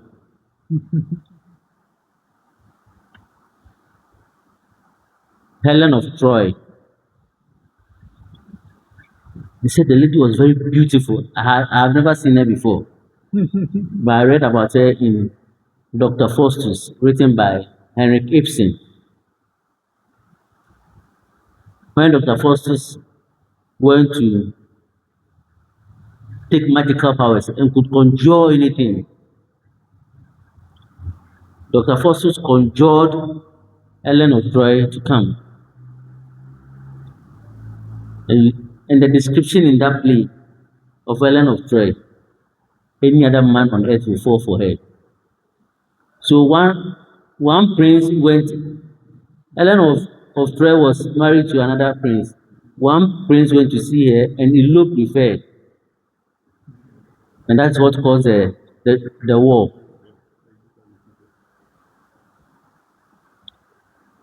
So, my dear young ones, let us put our heads on cool things and be patient.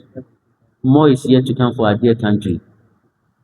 If it's not stable, you can't enjoy your future. Some of us, we are on the 5th floor, we are going. You are coming to fill our vacancies. In this life, there is no rush for anything. Take your time. Take your time. Take your time. If you are rushing, you miss out. But the youth of today, let me say this, we are always in a hurry. I don't know why. We are always in a hurry to have everything quick. The life is in the hands of the Creator. He opens the door and closes it. You cannot open it and close it. There are certain steps, if you don't go through it and you get there, you definitely fall. A bird that has not grown its feathers cannot fly. So learn the procedure and go through it so that you are toughened for the future. If you don't learn the rudiments, you miss it out and lose it out. I don't want to take Madam Efie's time because she is in a hurry to reach Ankrah. I wish you all the best in this bill consideration. Consider it not based on emotions, but look at it in entirety. It's a guiding thing for setting up of what? Clubs in schools. Look at the main objective of it and let all your discussions be geared towards it. The realization of this beautiful idea. Our time, we never had this engagement, so there was nothing like even seeing an MP. But some of us have decided that it is our duty to grow the young ones so that when we are no more, we have at least more or less a succession plan, people to fill in when we are not there. And you are the ones going to fill in when we are not there. Yeah. So just get interested and be learning.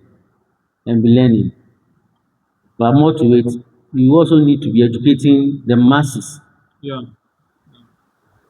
If you don't start educating them now, when you get there, it becomes a problem for you too. Money in our politics. Any other person can go and steal money and come and stand elections, throw the money and win.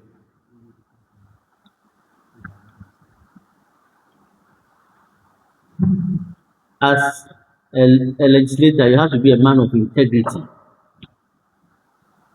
You know, when Ambassador, the last elections we had in Nima,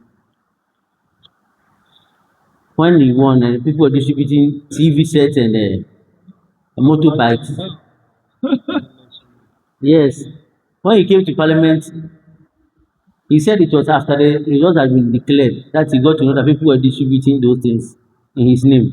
But in his mind, he had no idea what was going on. Because that day, all his energy was geared towards what? The elections for the day. People do their own machinations. They study the terrain and see that what can we do so that our man should win. And they put in certain things. And we think it's the person who is doing it. But meanwhile, the person has no iota of mind in doing that. The politics we see on the surface is different from what is inside. So, my dear young ones, I wish you all the best. Because the masses have started calling. I need to meet some people too. So I'll be taking a leave. As Madam Efia also leaves, I'll also leave. to meet with some people, some groups. Thank you very much for granting me this opportunity to interact with you. But before I leave, let me tell you this story. There was this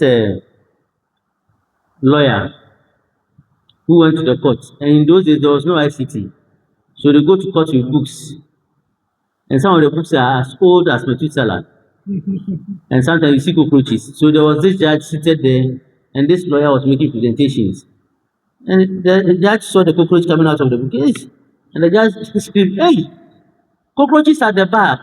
You know, in the court we have the bench and the bar. Cockroaches at the bar. And the lawyer paused and looked and saw the cockroach and said, "My lord, the cockroaches will just gradually climb to the bench." So youth impact parliament will gradually climb into Ghana's parliament. So don't worry. You just work hard. There is one thing I learned from what Madam Afia said. She made an allusion to how the president has been interacting with her. That is why she couldn't miss this day. It's about the connectivity. It's not about, I want this, I want this, I want this. No. She says, anytime they undertake an activity, he sends her reports. At least that alone is refreshing enough. And based on that, there is no way she can make, she wants to come and see what is happening before the activities are going on. So you are doing well. I'm expecting to see you in Parliament again. And that one, we should have more interactions before you come, so that it will be well planned. Not the one you came when I was hot. That one I was hot, I must confess, because there was a lacuna in communication. So I'm expecting to see you. And I believe you should come on a day where the parliament will be very hot. But we don't know when we have hot days. So we can be in the chamber before we realize there is heat. It comes on and off. We can't program the heat for you to come and witness. I just pray that you come when we have a very serious debate. Then you see the decorum on the floor. A lot of the things you see on the screens, they are camouflages. A lot of things you see on the screen, they are camouflages. They are decoys. They are not the real thing. We are a united body in Parliament. Nobody hates their friend. Despite our differences, we are one people. We are friends across the aisle. But it's just that at one point somebody put on a political color. But we don't hate ourselves. We talk to each other and respect. We are very decorous towards each other. But when you see the thing on TV, we think, oh, these people, they are hostile towards each other. And you'll be fighting yourself. That's not what it is. Our duty is to keep educating you that these are the things we do in Parliament. Majority, minority, we are one. So, my dear brothers and sisters and young parliamentarians, I wish you all the best as you go through your bill. Take keen interest in it. Make amendments, move motions to make sure that you have a solid bill that will stand the test of time. And also happy to inform you that the Parliament of Ghana, maybe within from Tuesday, we will be considering our next bill. As of now, we are working on the community service bill,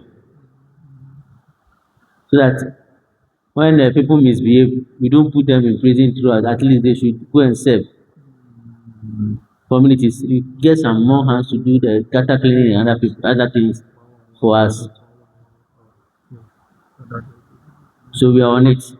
After that, we have the interstate succession bill, PNDC law 111. We are bringing it back to Parliament, because that law, when it was made, it had deficiencies. But the framers of that law did not allude their minds to that. In Ghana, we have three main religions: the Islamic religion, the Christian religion and the traditional religion. They only alluded their minds to the ordinance, marriage of ordinance is the Christian religion, where one man, one wife. But Islamic has 4, and traditional has as many as your strength can carry you. So it's catered for if you die intestate, it's only the wife, the first wife known, who is going to what? Benefit, the rest, nothing for you. So we are now making it say that if you have 6 wives, all the 6 wives will also get something. If it's a debt that you left behind, they should also pay part of the debt. You don't want to hear the debt, but it's part of humanity. You need to borrow to survive. Is that not it? Ghana has borrowed and borrowed and borrowed. Now we are in the 600s. So we continue to, if the whole country is borrowing, how much more the individuals? So my dear young ones, be following us on parliamentary TV. A lot of things go on over there. And I'm always at your disposal. A phone call, if I don't pick, send me SMS. WhatsApp, don't send. Because the WhatsApp groups I belong to, I'm overburdened. But SMS, at least by close of day, I'll go through it and respond.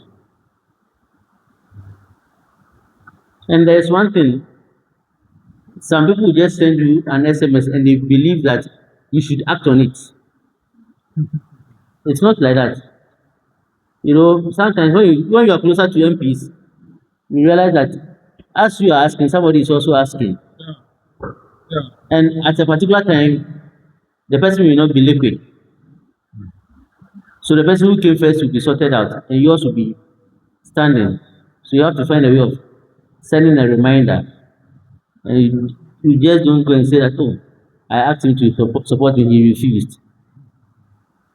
As of now, MPs have not been able to support students because the funds to support students aren't ready. So all the letters are there. If the funds are ready, we will support you. Now, the last but not the least, there is a case that has been filed. MPs, we are being given common fund. That's what we use to support your school fees and other things. Some people have gone to court to file a case that the common fund is for the assembly, not for MPs. And I am for it. So I asked them to add that then the court should also rule that constituents should also stop asking MPs for medical bill support, school fee support. If you are asking that they should cancel the common fund, the whole year as MP for whole central, my MC is getting about 24 million. I'm getting 300,000. I'm getting 300,000 for whole central constituency. What will it do to support? But it's money given to me, so I have to pay school fees, I have to pay medical bills and other things. Now let me tell you, just last week, I was in a discussion with a lady MP. He said, Honorable, this one should be off record, eh? She said, Honorable, I've been it's making some of them blow down. They go off. So the power that is being transmitted is not enough. So, and the meters that they are bringing now, once there is a low voltage, the meter automatically shuts down. In those days, we had meters that were having that strong heart to withstand low voltage. But now they have made it say that once there is low voltage, the meter shuts down on its own. We are developing, that is what development will come with. In those days, when you are charging your phone, the meter wasn't reading, but now the meter that has come, once you are charging your phone, it reads. The least thing, it will react. So it's not intentional. The government wants power fluctuation. It's systemic overhaul that is causing it. It's not doom, sir. It's for doom CCA. It's doom CCA, exactly. But it will be over very soon. They have imported a lot of transformers and they are changing a lot of lines. So it will be over very soon. Yeah. We are moving in a new direction and we need to get ourselves in that mood. You realize that the whole country has become a construction site. Very soon, maybe from Ho to Accra, we will spend about 1 hour 15 minutes. Unlike the 3 hours you spent. Next time when you are coming, 1 hour 15 minutes you are in Ho, because the road will be broadened, well marked, and your driver will speed up and get you here. So when you are going back, no traffic. Our Waterloo on the whole Accra stretch is Afienya Michelle Camp traffic up to Kakasunaka Junction.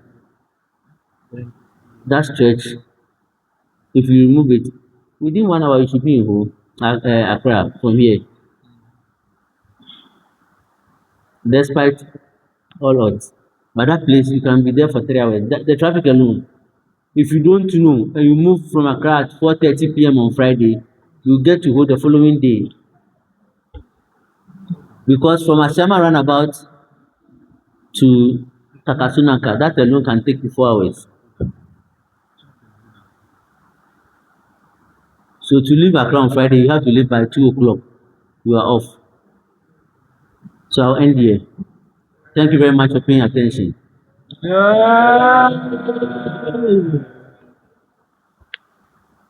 Honorable members,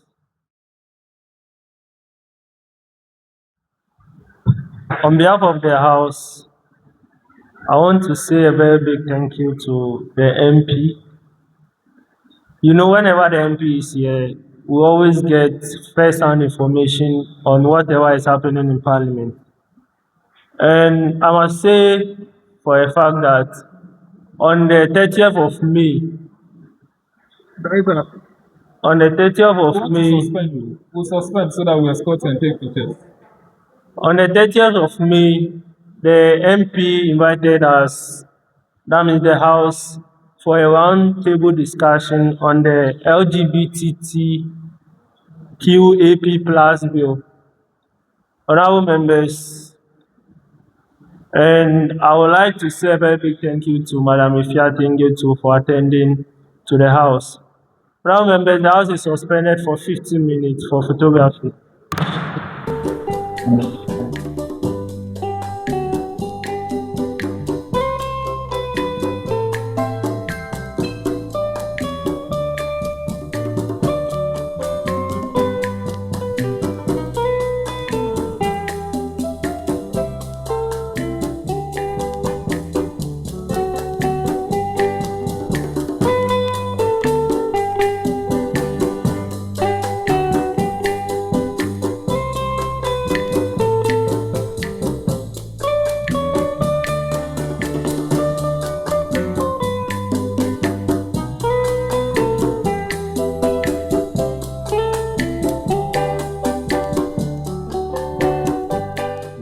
Honorable members, sitting hereby resumes.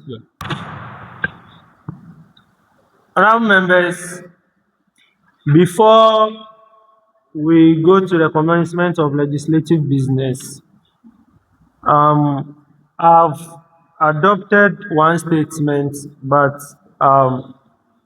I failed to acknowledge it when we were doing the joint business committee report. So with the leave of the House, permit me to call on Honorable Wanda to present his statement, his brief statement.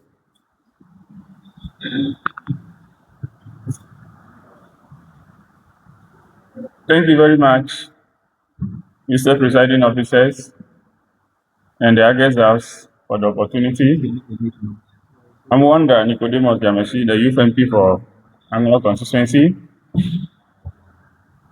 the minority leader of this August House, chair of the Intelligence Committee, and I represent the good people of Ankrah constituency. Mr. Presiding Officers, I bring you one greeting from Ankrah constituency and one greeting from my boss and mentor, Honorable Richard Kwame Sefe. He extends his best regard to this chamber, that indeed YIP, we are on course, and we are one way or the other trying to take into their shoes in the near future. during my last encounter with him, and he enumerated a lot of things that he said I should lay before the House. One is pertaining to how we conduct our business. He made me to inform the House that our business that we'll be conducting, it should one way or the other be drawing clear cuts or the clear difference between the duties of members of parliament and duties of metropolitans, municipal, district chief executives. And, you know, as the Constitution probably stipulated, MPs, their duties are not developmental duties. When it comes to agents of development, it is MMDCs. But the problem that we'll be facing is that when MPs go for campaign, you know, one way or the other, when they want their seat to be maintained or they want to be retained, they try one way or the other to address certain social intervention policies for their constituents. So the constituents, one way or the other, also think that since you are the one that we vote for, you are the one that we tackle, or you are the one that we attack, when we are not seeing the necessary development in our area. When it comes to the MMDCs, they are the representative of the president when it comes to central government policy initiatives. MMDCs are to make sure that development in various areas under their jurisdictions are taken into consideration. That is why when you see every fiscal policy or budget statement and economic policy for every fiscal year, assemblies always has common fund. And in addition to that common fund, they always have IGF, internally generated funds. All these put together are what they use to develop their various areas. But when it comes to the MPs, the last time I checked, my district and Ankrah district, they received 3 million Ghana cedi for the assembly. But the MP only received 269,000 Ghana cedis. So the question here is, when it is about road construction, when it is about hospital building, school building, what can 269,000 Ghana cedi do as compared to 3 million Ghana cedis? So he said, we should always focus on the education, carry out the education out there, and let people know that MPs are to engage in legislative duties, MPs are to represent their constituents, MPs are to exercise oversight responsibilities. They are not agents of development. So in doing that, Mr. Presiding Officers, Honorable MP Richard Kwame Sefer said, I should lay this before the House. We should carry out the education there. We should engage in debate and all those stuff as far as these particular peculiar issues affecting our areas are concerned. Secondly, he said,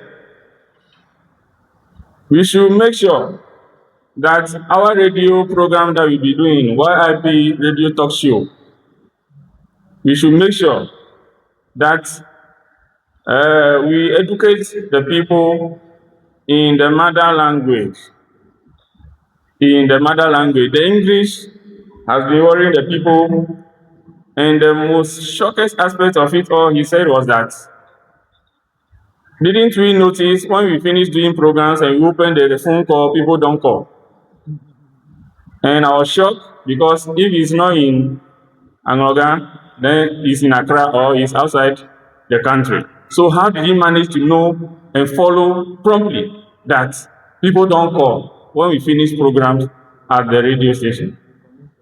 So in this, I believe when we put measures in place, YIP will be more vibrant as far as our duties are concerned. Mr. Presiding Officers, to end this year, I want to say categorically that recently, Madam Sedina Tionu Tamakulu, former Maslok boss and former NDC parliamentary candidate aspirant for Ankrah constituency, is back into the country.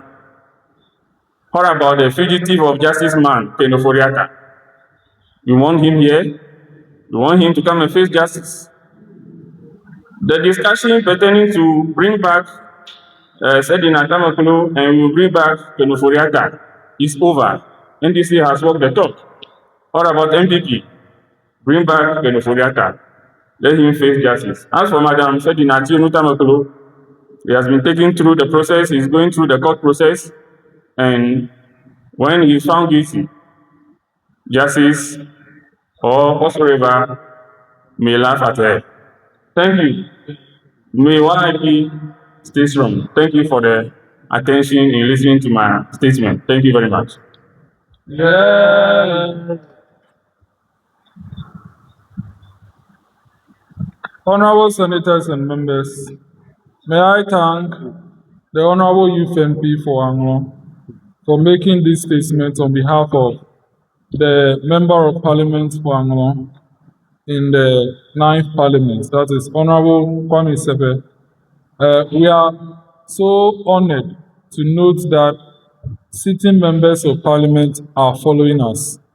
It is evident of the value being placed on this initiative.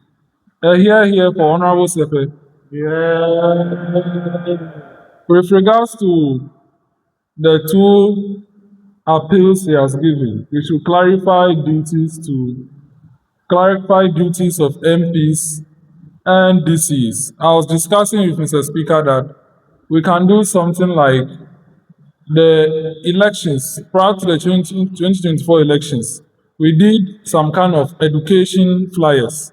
We can do something like that. We can equally hold a panel discussion to talk about that. And at every sitting, we can dedicate a minute to do that education. So we'll discuss that and implement it as soon as possible, because that is equally one of our advocacies. Secondly, on the YIP radio show, the difficulty about the usage of the mother tongue is, it is not only for the immediate listeners. After the show is being recorded and shared for different people of different tribes and tongues, including our colleagues in Uganda, in Namibia, in South Africa, who listen to it. It makes it clearly impossible to solely use the mother language. That is why we try to blend it. So we have already started. We try to add, sometimes we just do a short summary. But that cannot take the entire program, because we don't have immediate listeners, but future listeners. So we'll keep on deliberating about the possible. If possible, at the end of the discussion, we'll take 2 minutes to change the tank. We'll do that.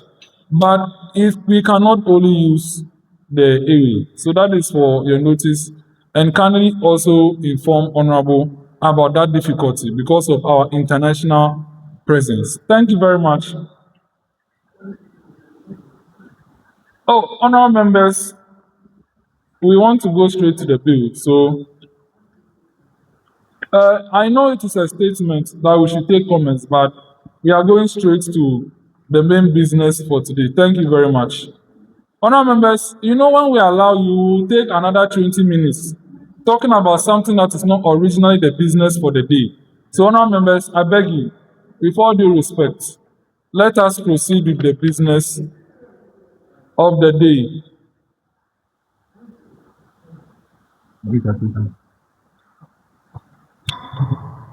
Honorable Belief, let me hear from you.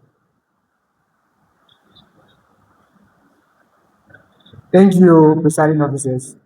And from hearing from the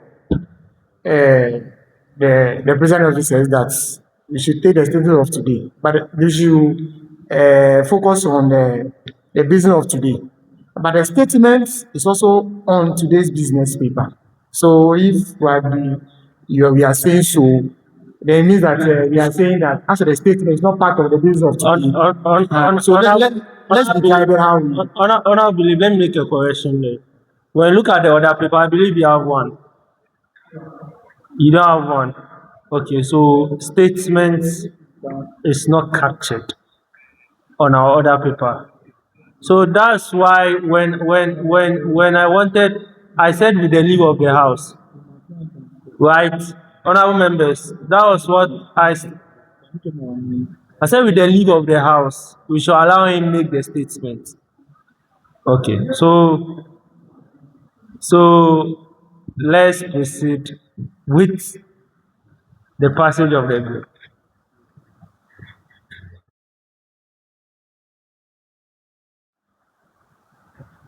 Honorable members and senators, commencement of legislative business.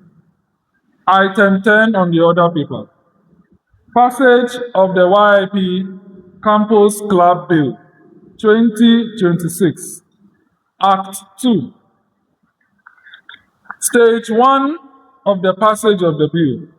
Laying of the bill. Motion. Majority leaders.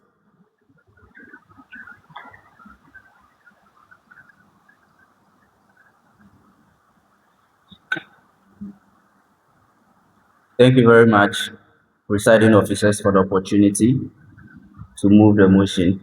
Presiding officers, I beg to move that the YIP Campus Club Bill 2026 be laid. Thank you. Minority leaders.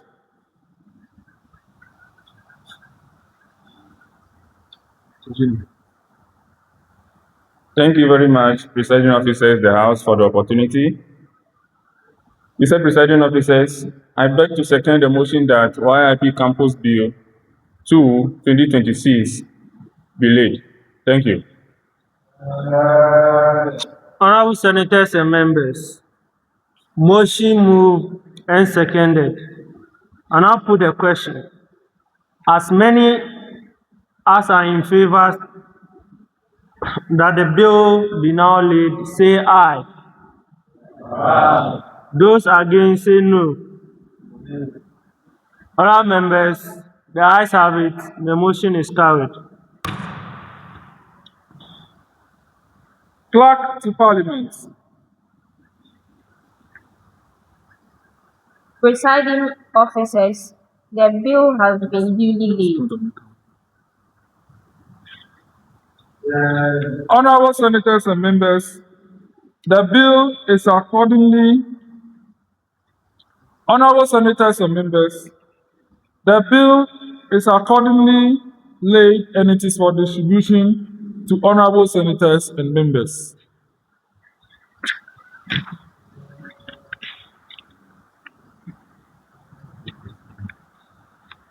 Stage 2, first reading. Majority leaders.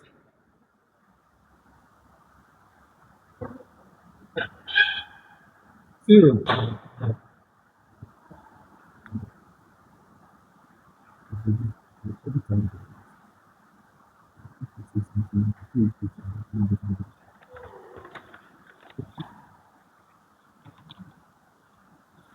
Mr. Presiding officers, I beg to move the motion for the bill to be read the first time. Thank you. Minority.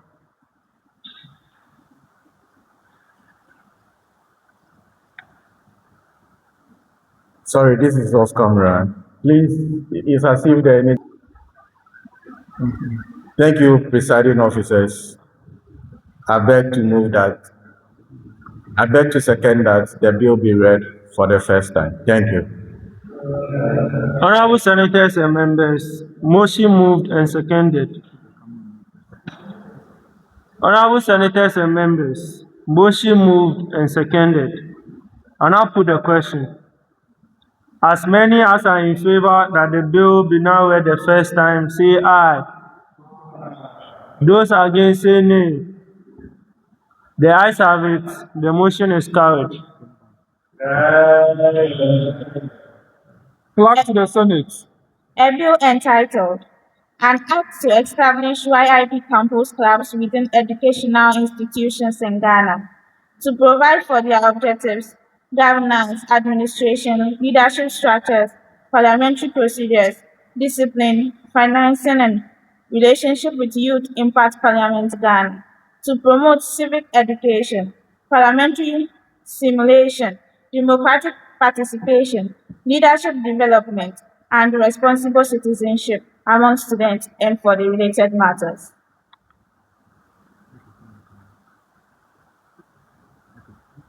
Honorable members, the bill is now read the first time.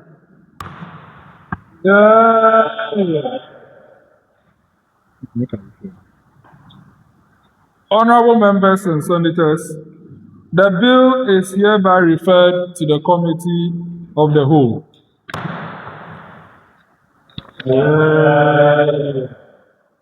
Stage 3 of the passage of the bill. Committee of the Whole. Suspension of the House. Majority leaders.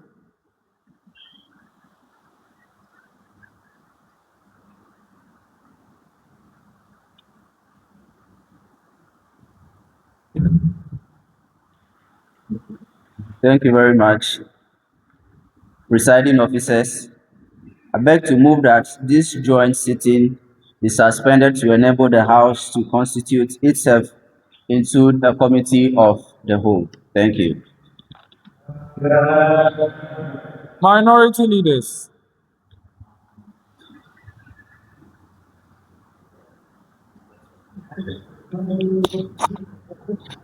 Thanks very much, Mr. Presiding Officers and the Adjei House.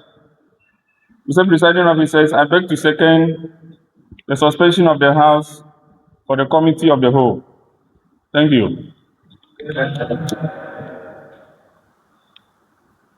Honorable senators and members, motion moved and seconded.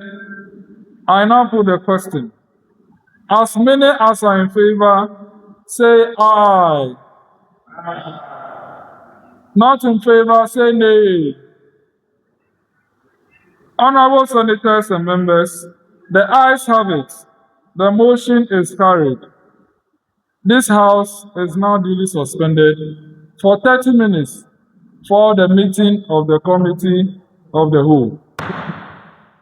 Honorable senators and members, I hereby direct the Marshals to remove the mace for the meeting of the Committee of the Whole.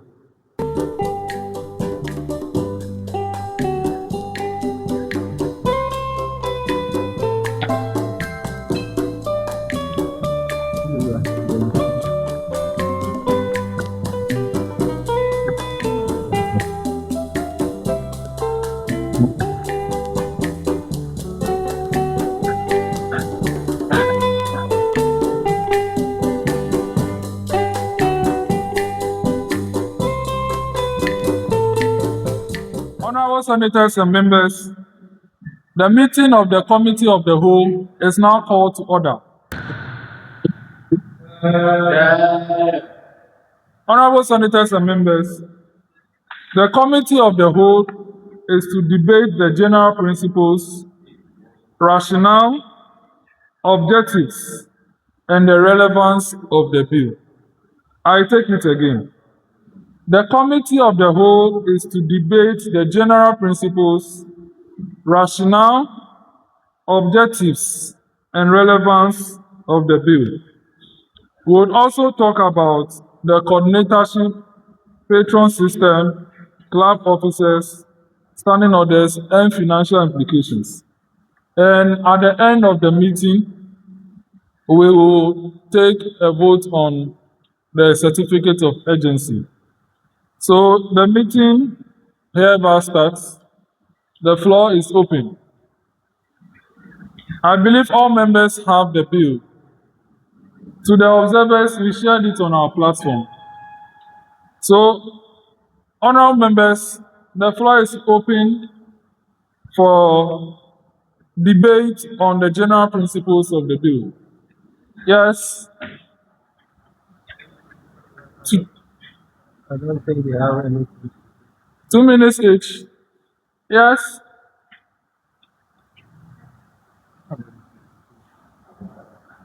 Honourable members, you don't have anything to say. At least let's hear a few words. Yes, Honourable Samson Joche.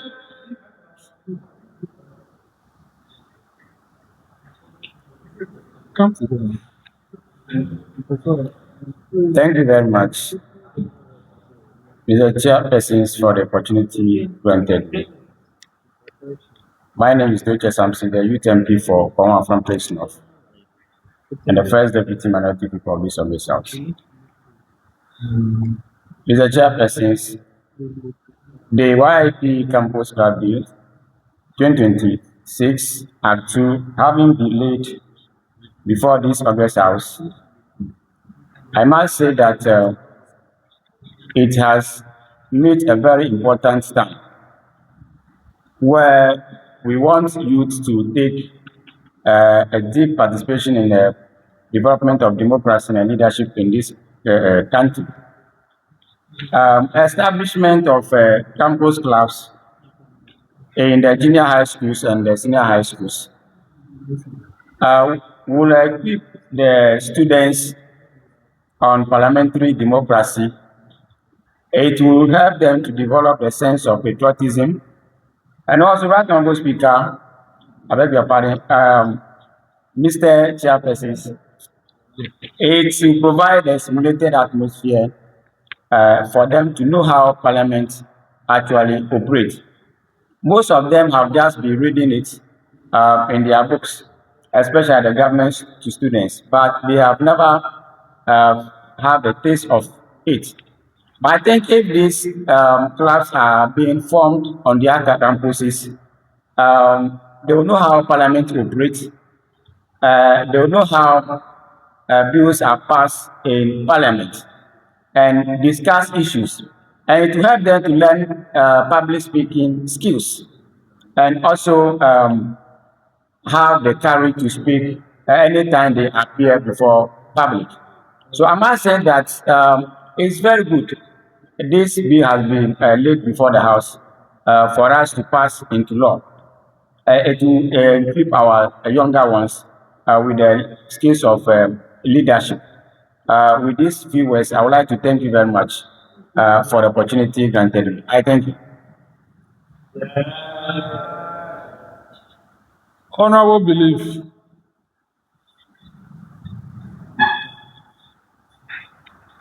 Thank you very much, presiding officers. What I want to say concerning this bill, that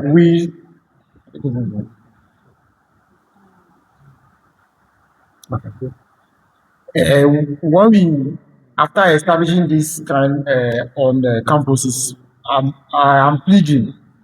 You see, we shouldn't go there and force people to join the club. Let's make it willingness to the people, so that when they come, you can also, if there's something going wrong, you can also question them. Because even at how we are now, sometimes we see people as if they are being forced to join, and we can't question them. So when we get there, if you get few number of people who are operating on that campus, let's maintain them. Let's not be in hurry to enrich numbers and people that will be coming and then bringing a lot of things that it might collapse the club on the campuses. Thank you very much. Thank you very much. Honourable Charles Adun.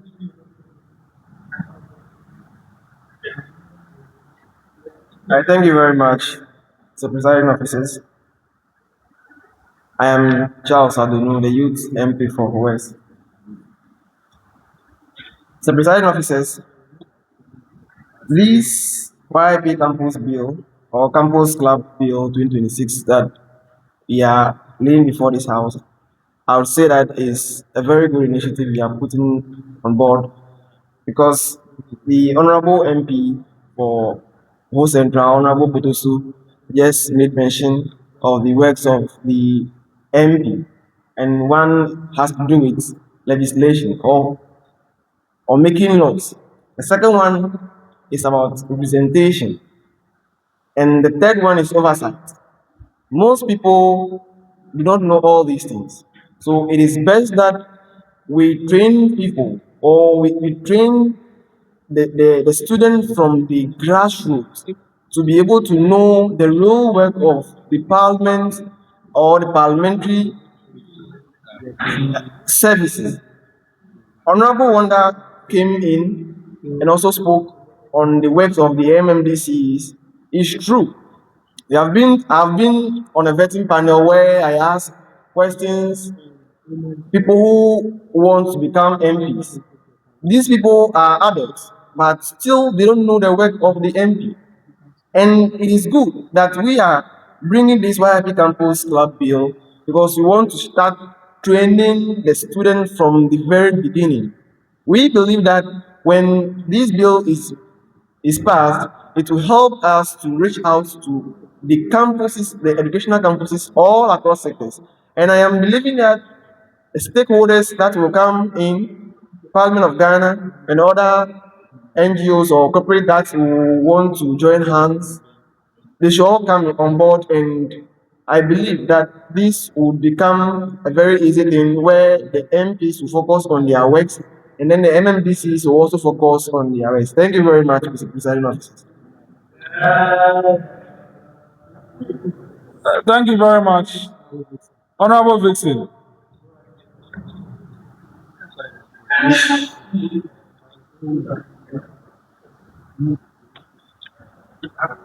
Thank you, Speaker in the House. I'm Vixen Brycelon, Youth MP, Okwe, Newly Commercial City in Volta Region.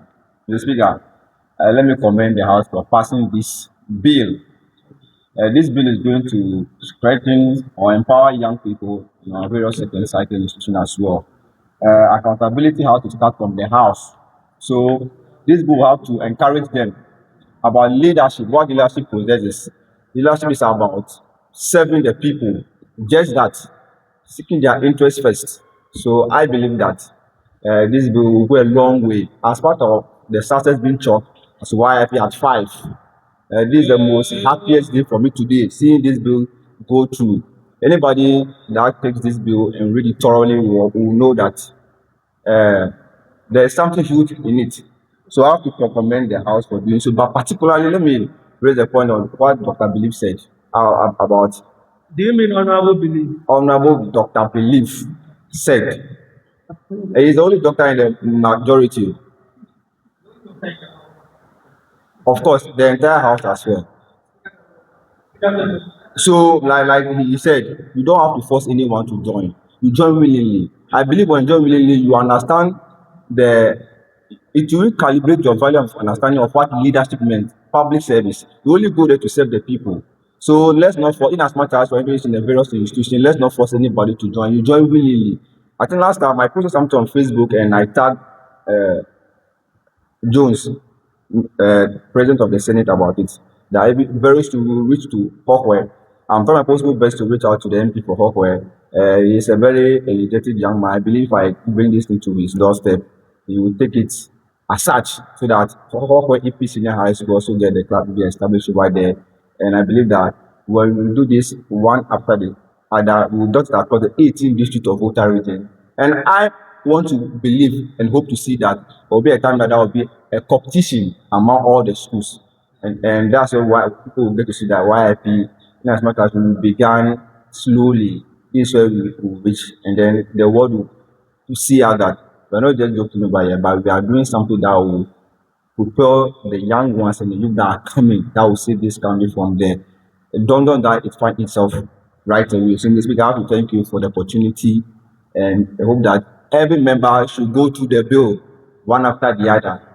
Like Honorable Okutu said, if you want to hide something from a black man, put inside the blue bag. I believe YIP, we read a lot. So, thank you very much. Honorable Janet, Senator Janet.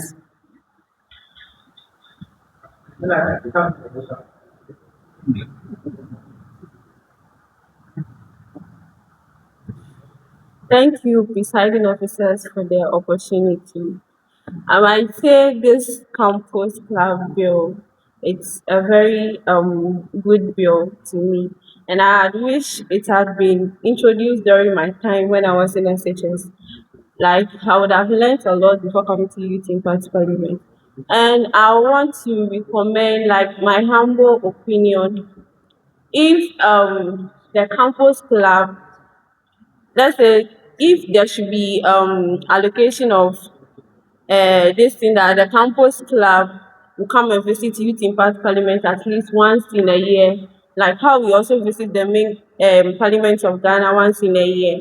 Maybe they can also come to learn something to add to the knowledge they also have in their various schools.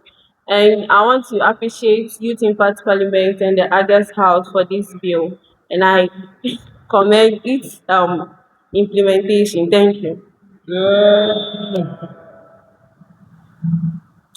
Honorable Wanda.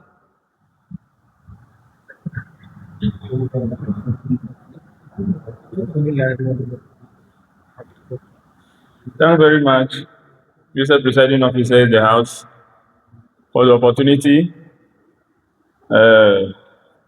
to contribute to the membership, the establishment, the objective, and the general principles, the patrons, and etc. as far as the passage of YIP Campus Bill 2 2026 is concerned.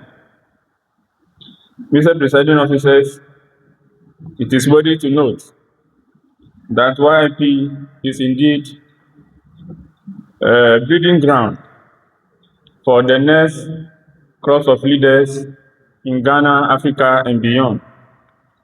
So on this note, I want to join hands with what Honorable Charles Adonu just said, pertaining to a vetting panel that he was a member of, that some incoming youth MPs of that institution who wanted to be youth MPs don't know the clear difference between a duty of a member of parliament and the duty of Metropolitan Municipal District Chief Executive.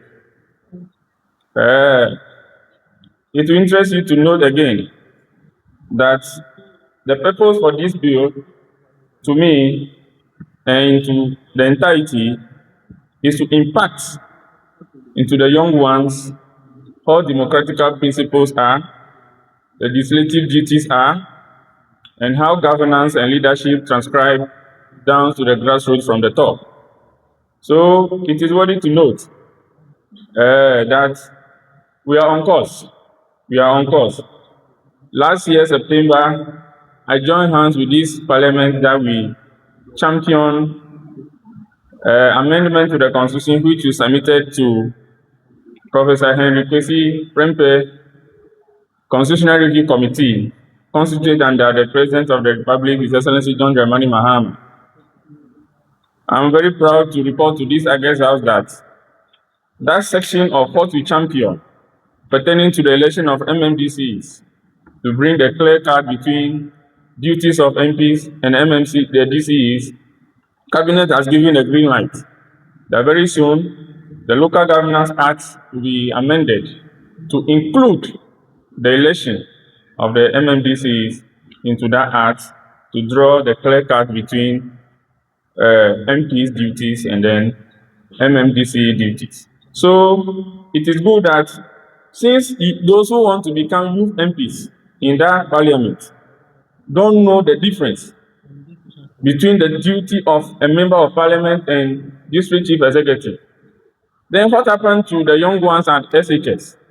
So I believe this is a stepping stone that you start breeding the new crop of leaders who know and understand how governance works. On this, I thank you very much. This bill has come to stay, and I support it with all my strength and might. Thank you.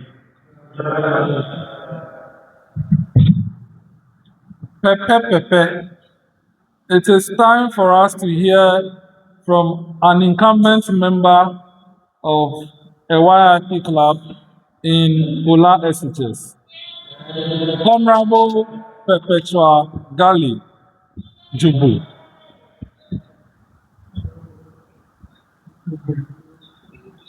Mr. Speaker and His Excellency, I thank you for the opportunity.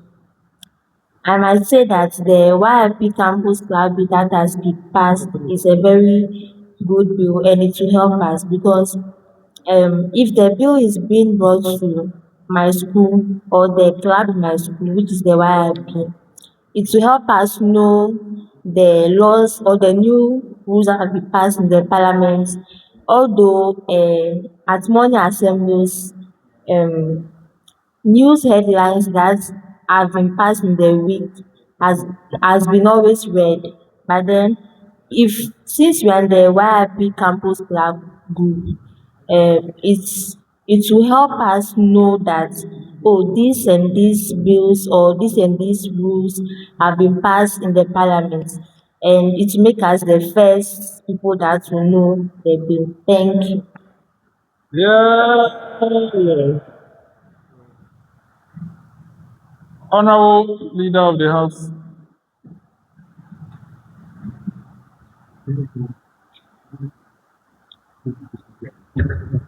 Thank you very much,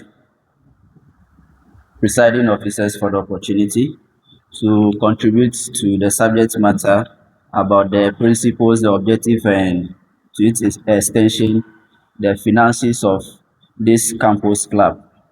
Mr. Speaker, I think we don't have any better day like a day like this to actually lay this bill on the floor of Youth Impact Parliament Ghana. Mr. Presiding Officers, I think for some time now, we are making gains in terms of parliamentary democracy and taking parliament to the doorstep of each and everyone. And this bill actually is one of the milestones or the achievements of Youth Impact Parliament that will be in the archives for generations to come. Mr. Speaker, each and everyone here can attest to the fact that if we had this opportunity back in our high school days or probably the basic school days, would have been better off than what we are today or who we are today. And just want to urge my colleagues that the first campus club has been inaugurated at Ola Girls Home, and I will urge us all, when they have sittings, I think we can at least squeeze our busy schedules, go and have a look at what is happening there, cheer them on so that they equally know that there are eyes outside there actually watching them. Mr. Speaker, once again, looking at the standing orders here, I think what we have here in Youth Impact Parliament, where we have a session being explained, where one session runs from this month to the other, and then to its entirety, where we have one parliament running for 1 year, where it starts from the August of this current year to the preceding year, August. I think for the standing orders, which is 3, should equally be well explained so that members can, or the members of this campus club can actually be aligned with the terms or where they are starting from and where they are actually heading towards. Going back to the finances also, Mr. Speaker, as we speak now, for the finances of this Youth Impact Parliament is not on its strong grounds. And we have to extend our hands to this campus club, but we expect members that when dues or things of this nature comes up, now that we are extending our frontiers or expanding our frontiers, we encourage each and everyone to as soon as possible try at the little way to actually contribute our quota, because it's not only going to be used in this house, but also being extended to the other campus clubs. So, Mr. Presiding Officers, I think these are my few words that I would add to the ones being said. Thank you. Thank you very much. Minority Leader of the Senate.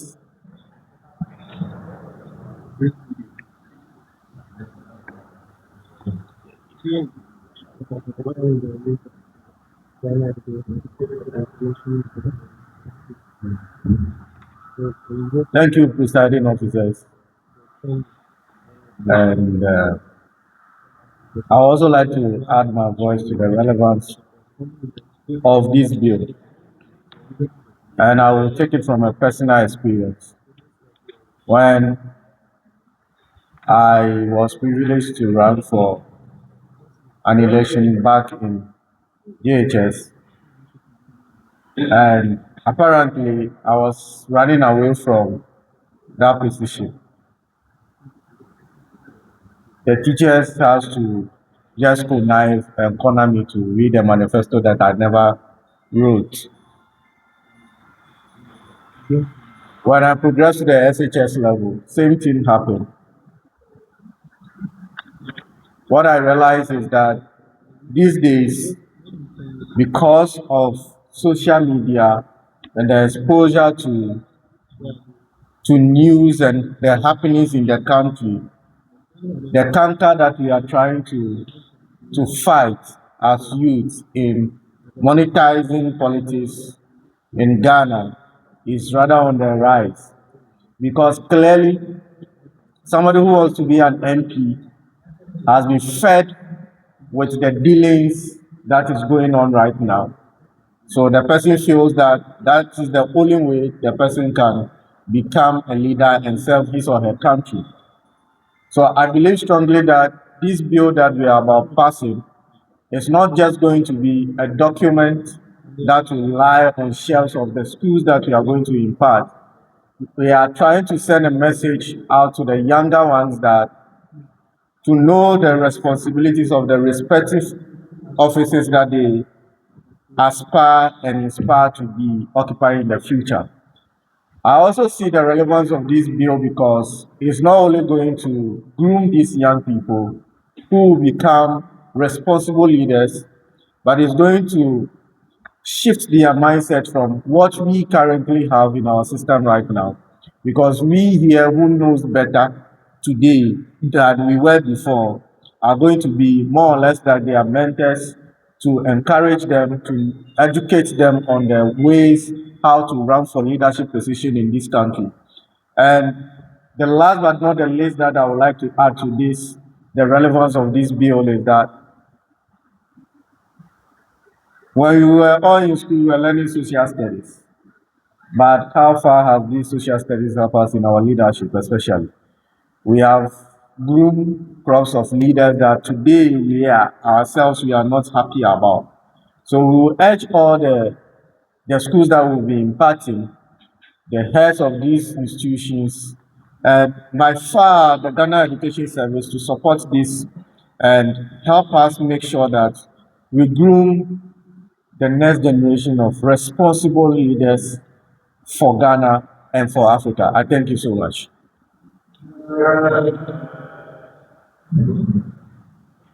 Thank you very much, Honorable Minority Leader of the Senate. Honorable Senators and members, at this juncture, I will move forth to put the question on the certificate of urgency, since senators and members have already discussed the principles of the bill. Honorable senators, I put the question that this bill be considered under a certificate of urgency. All in favor, say aye. Aye. Not in favor, say nay. Honorable senators and members, I think the ayes have it. The ayes have it. The motion is carried. Therefore, the bill will be considered under a certificate of urgency. Honorable senators, the committee is done with its job, and therefore, the meeting of the committee of the whole is hereby adjourned sine die.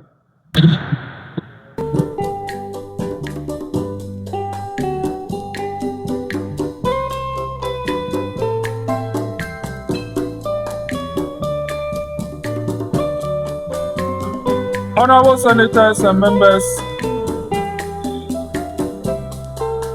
before I call proceedings to resume, I direct the marshals to restore the base at their position.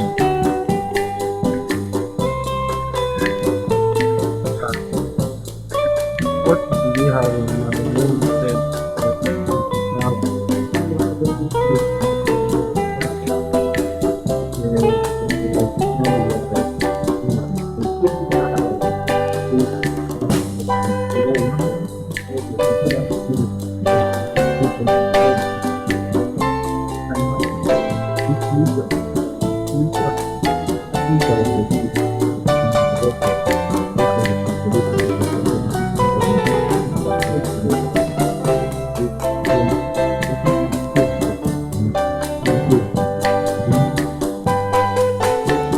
Honorable Senators and members, proceedings now resume. Honorable Senators and members, the report of the Committee of the Whole. The Committee of the Whole has examined the principles and provisions of the YIP Campus Club Bill 2026 Act 2 and hereby recommends that the bill be read the second time and passed under certificate of urgency. Honorable members, I put the question to the House. All in favor that the committee reports be adopted, say aye. Not in favor, say nay. The ayes have it, the motion carries. Therefore, the report of the Committee of the Whole is hereby adopted.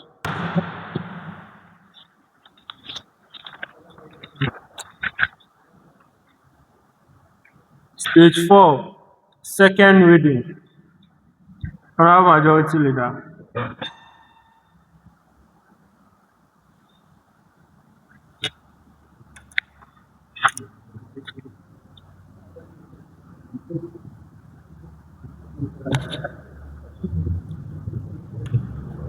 Thank you, Mr. Presiding Officers. I beg to move the motion that the bill will be read the second time. Thank you. Minority Leader.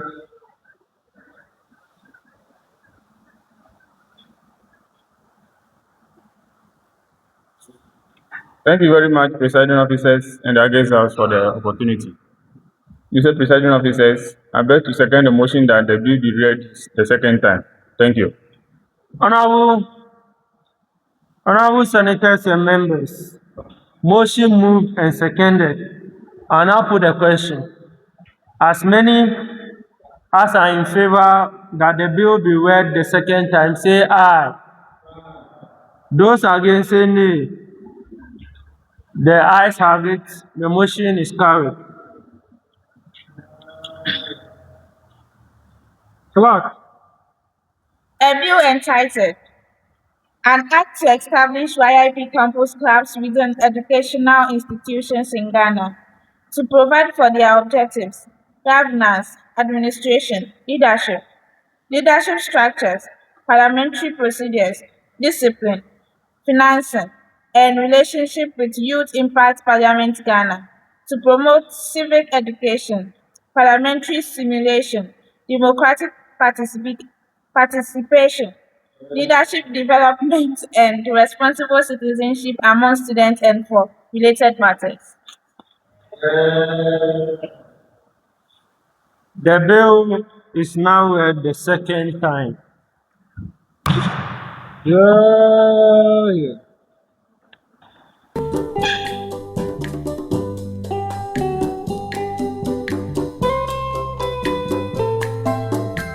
Honorable members, we have not gotten to the consideration stage.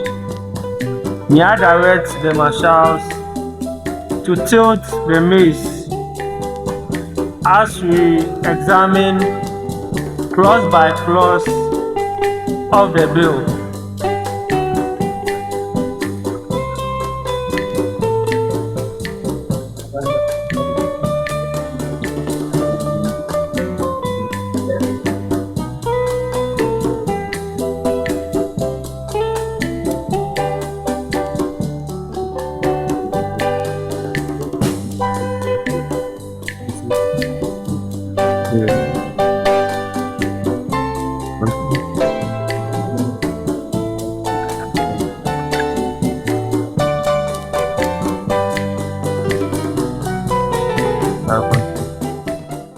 Honorable Senators and members, stage 5, consideration stage. Honorable Senators, we are now coming to consider the bill section by section, clause by clause, order by order. Honorable Senators, at where there are no amendments to any clause within a section, we will put the question on the entire section. At where there are amendments per clause, we will have to put the question on each amendment before taking the question on the section. That is how we are going to do it. Honorable Senators, take note that the long title and the short title will be the last things to consider. Honorable Senators, we move straight to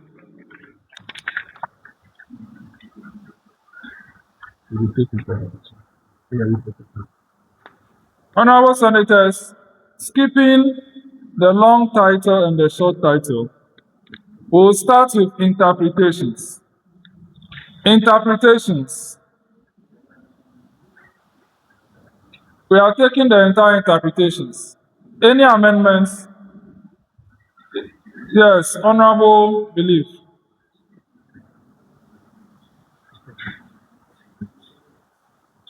Thank you, the right honorable speaker and the president of the Senate. When you read the third line, he's saying that institution means a junior high school or senior high school.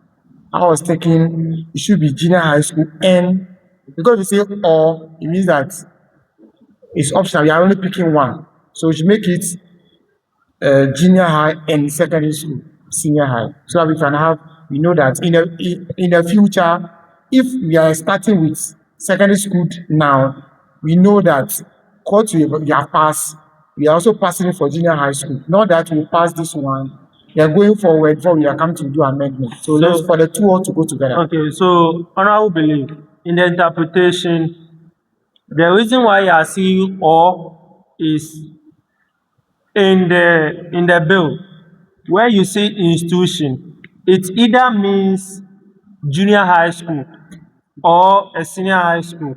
So meaning there are some section of the bill that institution will refer to a junior high school.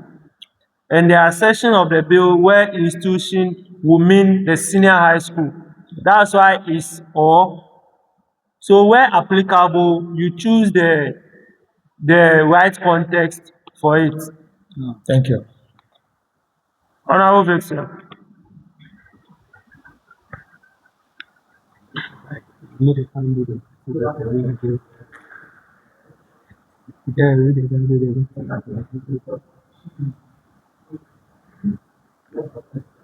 Honorable Vixen, you have the floor.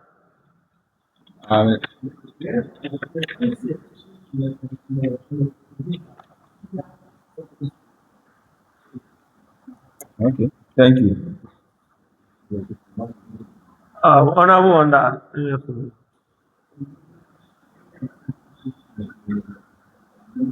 Thanks very much, Mr. Presiding Officers and Adjei House, for the opportunity. Mr. Presiding Officers, this bill does not have sections. I'm not seeing any section, but when you look at the script of the bill, the procedure we are following, we have Group A, which says Section 1 to 4, establishment, objectives, membership, patrons. Group B. Honorable Wanda, I'm not cutting you short, but when you look at page one of the actual bill, you see arrangement of sections over there. So 1, 2, 3. So when you say it doesn't have sections, then I beg to differ, because the one over there means section 1. So section 1 is establishment of YIP Campus Clubs. That's how it is. So when you look at the memorandum that you are referring to, we captured section 1 to 4 as Group A to help us.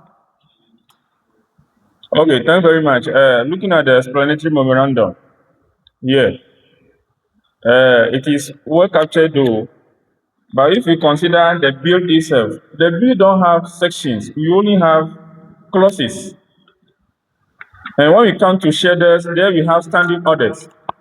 So that's why I'm getting the confusion. Actually, you are rather confusing me in the sense that we have sessions. You see, when you look at page 2, the establishment of YIP Campus Clubs, that's section 1. Yeah. Under, you see the clause 1 is there. So under section 1 clause 1, that's where it starts. There is established by this act. Okay, so if I can get you clear, Mr. Speaker and the President, so the section 1 starts from the establishment of the YIP Campus Clubs. Yes, yes. Then we go to objectives of the club. Yes, objective of the club is another section. That's section 2. Section 2. Yes. So End of membership camp. Yes. So under each section, what you are saying are the clauses under each section. Okay. I believe you are. Okay, well said, well said. Honorable Senators and members, interpretations.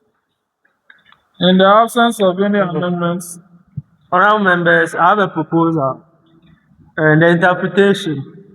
When you look at heads of YIP Ghana, I want to propose to the House that we insert Ghana chapter after the word Senate and before acting, so that the new rendition will read heads of YIP Ghana means the Speaker of Parliament and the President of Senate of the Ghanaian chapter or of the Ghana chapter acting jointly.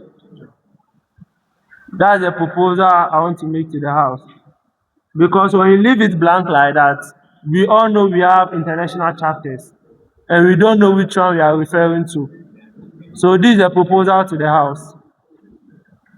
Honorable Senators, I'll put the question on the proposed amendments. All in favor of the proposed amendments to stand part of the bill, say aye. Not in favor, say nay. The ayes have it. The amendment is ordered to stand part of the bill. Honorable Senators, in the absence of any amendments to interpretations, I put the question. All in favor that the interpretation stand part of the bill, say aye. Not in favor, say nay. Honorable Senators and members, in favor that interpretation stand part of the bill, say aye. Not in favor, say nay. The ayes have it. The interpretation is ordered to stand part of the bill. Section 1, Establishment of YIP Campus Club. Clause 1. Clause 2. Clause 3. Clause 4. Honorable Wonder. Thank you very much, Mr. Presiding Officers. Please, the speed in which you are driving at, we may crash. So I beg that we take time. This consideration stage, we go wedding to wedding for better clarity. Thank you.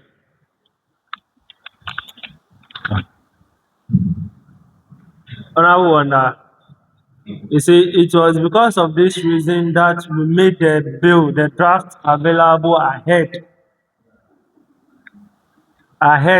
of time. So, Honorable Wonder, I believe you have taken note of any amendment, if any. So, I think we will proceed looking at the time we have on our side. Honorable Senators and members, Clause 4. Clause 5. In the absence of any amendments, I put the question. I put the question that all the clauses under Section 1 now stand part of Section 1.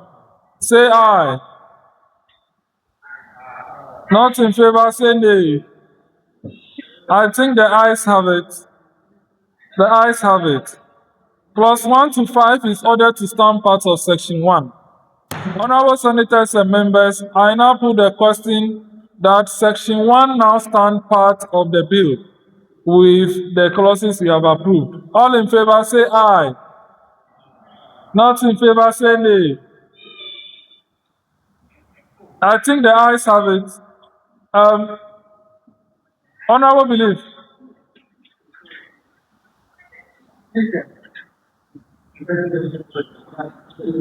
Honorable, please approach the dispatch box.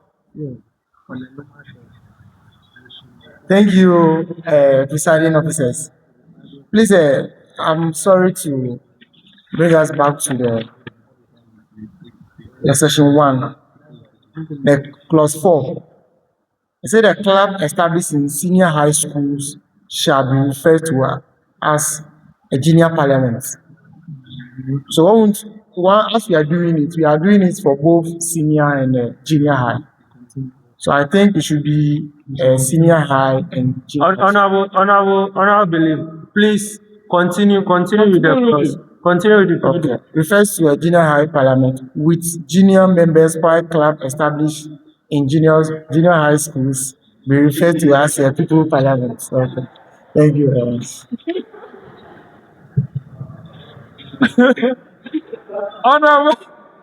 Honorable Senators and members. Honorable Senators, that is the beauty of parliamentary consideration stage. I like that. Honorable Senators and members, Section 2, Clause 1, Objectives of the clubs. Clause A, Honorable Perpetual, Junior MP, you will have to speak. So maybe when we get to where they will release the positions, you might want to speak there. Honorable Senators and members, Section 2, Clause A, Clause B, Clause C, Clause D.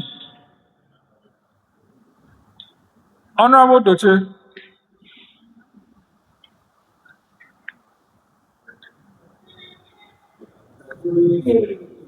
Thank you very much, Mr. Presiding Officers, for the opportunity. My name once again is Doche Samson, the youth MP for Power. Please, the clause D, when you look at the last word, which is youth, I think that it should be youths. It should be added to make it plural. Because if I may be permitted to read the whole clause there. Promote ethics, civic responsibility, and active citizenship among the youth. So it should be among the youths. So S should be added. Honorable Samson, I start to be corrected though, but I think youth is a collective now, right? Youth is a collective now, and I don't think collective nouns we have plural forms. Please, when you say youth, corrected, you are referring to one person as a youth. And we have youths referring to a what? A group of people. We are referring to you as a so when these are youths here. We are youths here.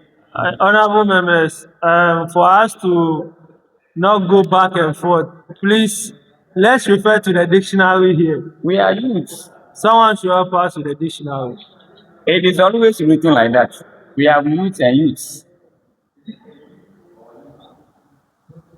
Among the youths, he said we should add S so that it will be youths.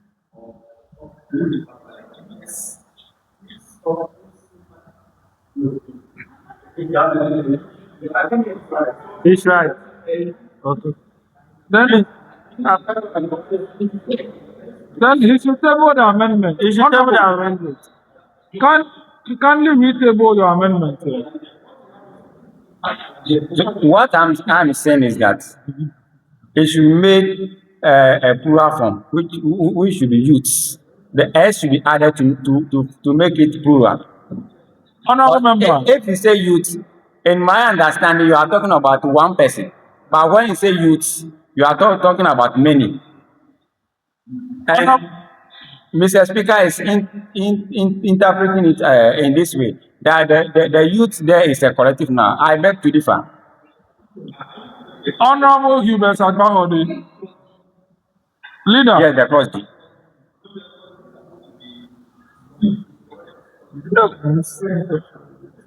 No, I don't know whether. I think the majority leader wants to help us.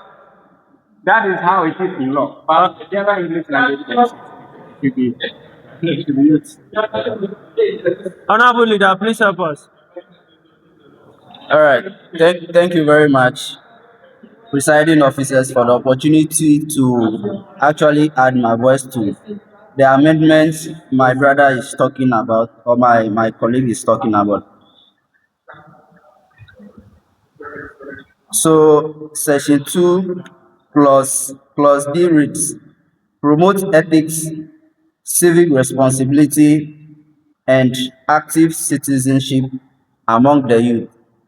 So, in the same light, I think the inception of the is making it like a definite, which is the youth, with the omission of the S at the youth side.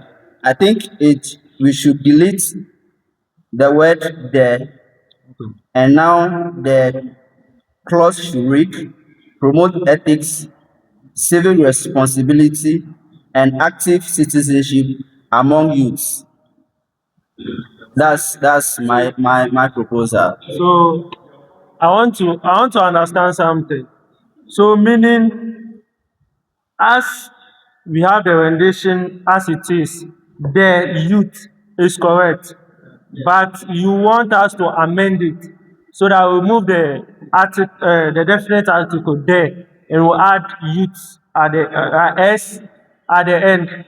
Exactly my amendment. Okay. Please, you could. Yeah, he has already moved the amendment. You have moved the amendment. Honorable Minority Leader, is it in the same vein? If it's in the same vein, then don't worry. Let us just put the question on the amendment. Honorable Senators and members, amendment has been moved on clause D of section 2. All members in favor that the amendment do stand part of the clause, say aye. Not in favor, say nay. Honorable Senators and members, the ayes have it. The amendment is ordered to stand part of the clause. Honorable Wonder. Honorable Senators and members, clause E. Clause F. Honorable Wonder.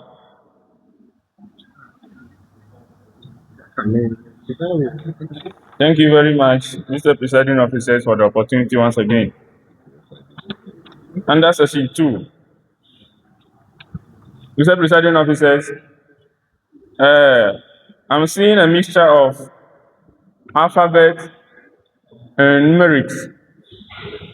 If you consider Section 1, establishment of the YIP Campus Club, Section 1, Clause 1, 2, 3, 4, and 5. When we come to Section 2, we have objective of the club, then we have clause A, B, C, D, E, F. So I think the wording, I want to amend that the wording, since we have a preamble here, the objective of the club are, then we can put Section 2, sub-clause 1, or Section 2, clause 1, sub-clause A, B, C, D, E, F. That's my amendment.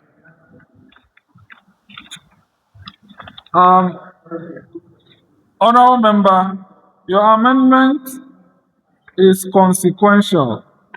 You are asking for a particular format adapted by the drafters to be changed, in the sense that since we have started with Section 1 having the clauses 1, 2, 3, All other sections should comply to that template. That is your amendment, right? Exactly my amendment. Thank you very much. You can take your seat. All right. The person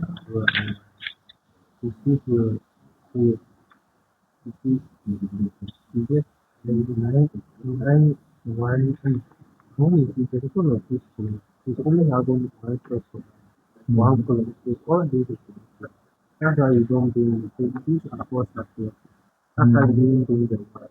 The one, yes, but because of the issue and the subclasses, the subclasses are that. You don't have to bring the one over the You just say me, bro. You just say me. that's how you know. You just say me, bro. Just say me.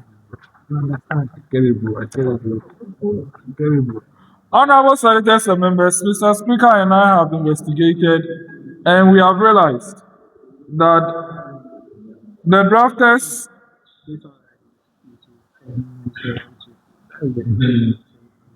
yeah. The drafters did not exactly make any mistake performance. What they didn't do was to name clause 1.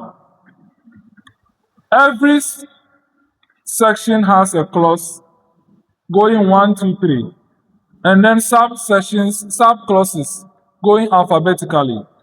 Now, section 2 only has one clause, which is the objectives of the clubs are, and because it is one clause, they didn't number it. So any section you go to that has only one clause, they just don't bring the one because it's just one clause. But if you wish, we can bring that one there so that it will be in consonant with the supposed format you are talking about. So in doing so, we don't need to change the ABCs because they are sub-clauses and just bring the one to be visible. Are we okay with that? Then can you, do you need to move amendment for that? This is consequential.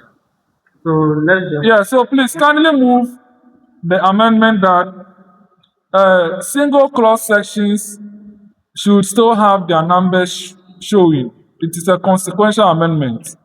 Thanks very much, Mr. Presiding Officers. I move to amend that, or I move to insert that single clause section to have individual alphabetical, or is that the case?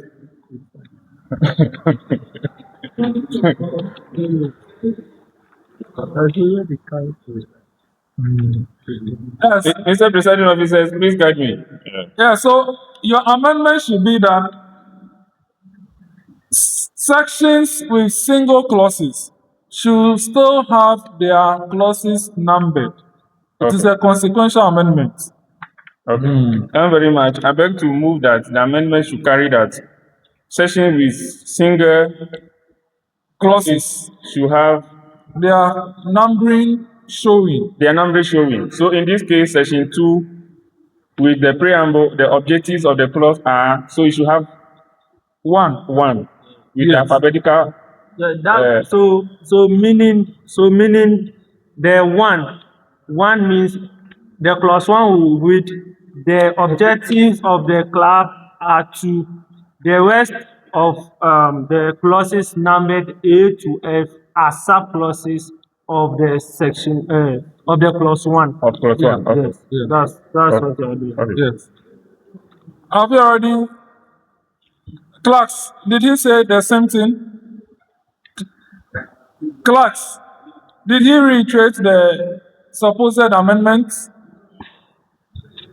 The clerk says you should do it so that I can capture it very well. Honorable member, please reiterate the amendment. Thank you. Mr. Presiding Officers,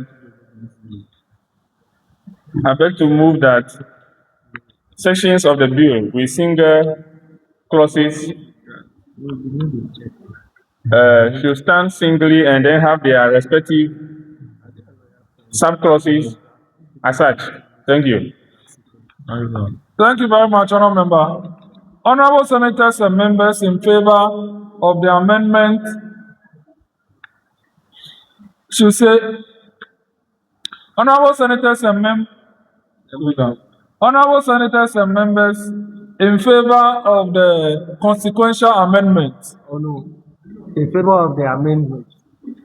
Okay. In favor of the amendment, say aye. When you get to six, when you get to the next one, Then we just do that's consequential. consequential. Okay. Honorable senators and members, we are still learning. I have stated that the imperfections will be taken out, so don't worry. Honorable senators and members in favor of the amendment, say aye. Not in favor, say nay. The ayes have it. The amendment is ordered to stand part of the section.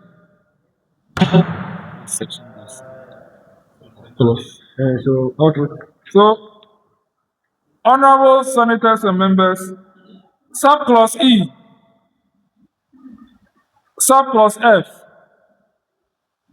Honorable senators and members in favor that clause 1, with all its subclauses, stand part of the bill, say aye.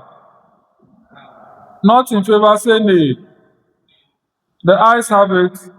All the subclauses and the clause in section 2 is ordered to stand part of the bill. Put the question on the entire session. Honorable senators and members in favor that section 2 now stand part of the bill, say aye. Not in favor, say nay. The ayes have it. Section 2 is ordered to stand part of the bill. Honorable senators, legislative work is not easy. I would explain why it looks like we are putting 2 questions on one. Under normal circumstances, we have to put question on each clauses. But we want to save time. That is why we first have to. Thank you very much. Dr. Belief, thank you very much. Honorable senators and members, section 3, membership. Clause 1. Yes, Honorable Minority Leader of the Senate.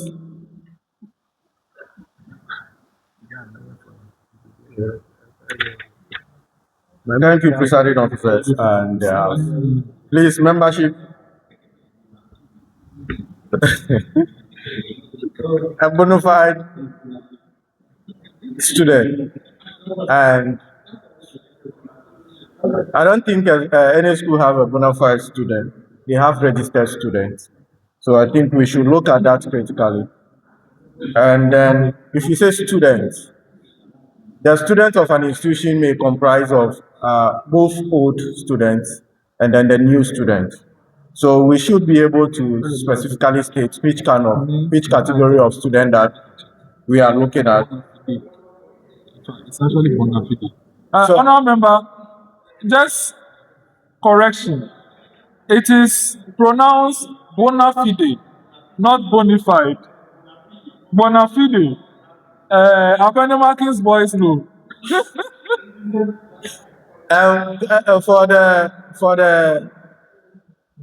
For the records of learning, what does that mean?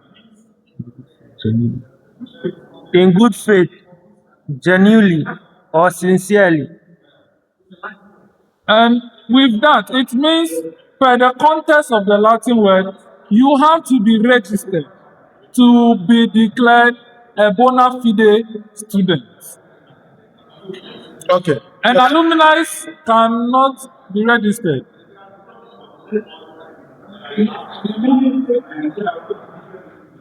Exactly. Because if you say students, there are 2 categories of students. There are old students and the current students. That still brings the division. Honorable member, you see, when you read clause 2, it completely eradicates the potential of alumni or old students being passed. So we don't even need to clarify in clause 1. And we don't need to clarify in clause 1 because clause 2 takes care of old students. It says that so far as you complete, you are no more part. Yes, Honorable Minority Leader. Are you okay? Yeah, I'm okay. Thank you very much. Honorable Belief. Thank you very much, presiding officers. Presiding officers, with the same clause, I on a view with the bona fide, which means with good standing, is a Latin word. Yes. It means to have a good like have a good faith or something. So I was thinking use good standing in a the stance where a student has a problem with the school in school management. It's not supposed to be passed.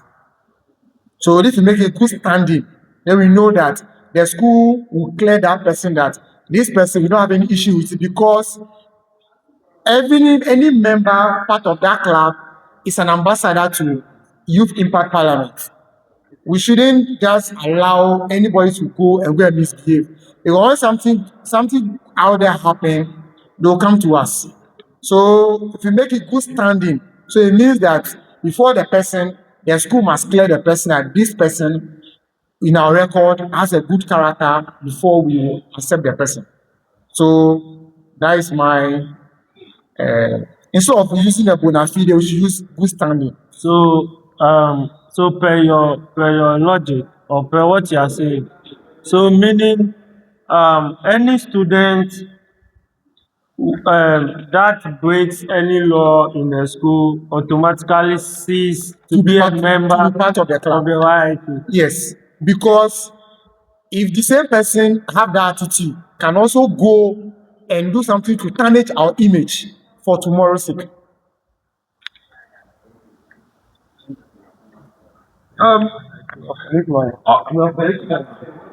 Honorable member, you see, if you check through the bill, you realize that things you think we have not made provision for has been catered for. There is a whole disciplinary provision that has been catered for. So I don't think we have to worry about disciplinary issues when it has been catered for.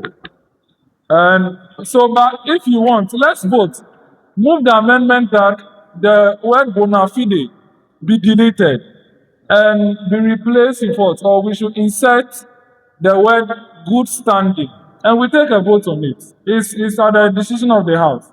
All right. Honorable member, because you see, whatever you are proposing right now has been catered for in a session of the bill. So we don't need to do it here, because when you are doing it here, that means we are in any way repeating the same thing. So you get it. So we should just do the amendment. If any, you should move for the amendment, if any. So should I move the amendment? If any. Or you move it, we'll take a vote, whether honorable members will accept it or not. All right, thank you, presiding officers. With the section 3 plus 1, I move the motion to be read in this way. Members of the caucus club shall be open to all students with good standing in good standing of the school in which the club is established. So we are deleting the bona fide and inserting good standing. Or we are deleting. We are inserting good standing. Thank you very much. You may resume your seat.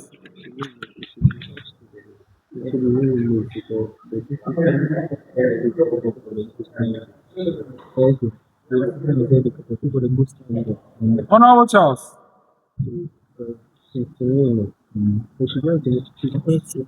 All right, thank you very much, Mr. Presiding Officers. I want to just bring an idea. I think that membership we can consider 2 years for the club, the GSS, and then the senior high school.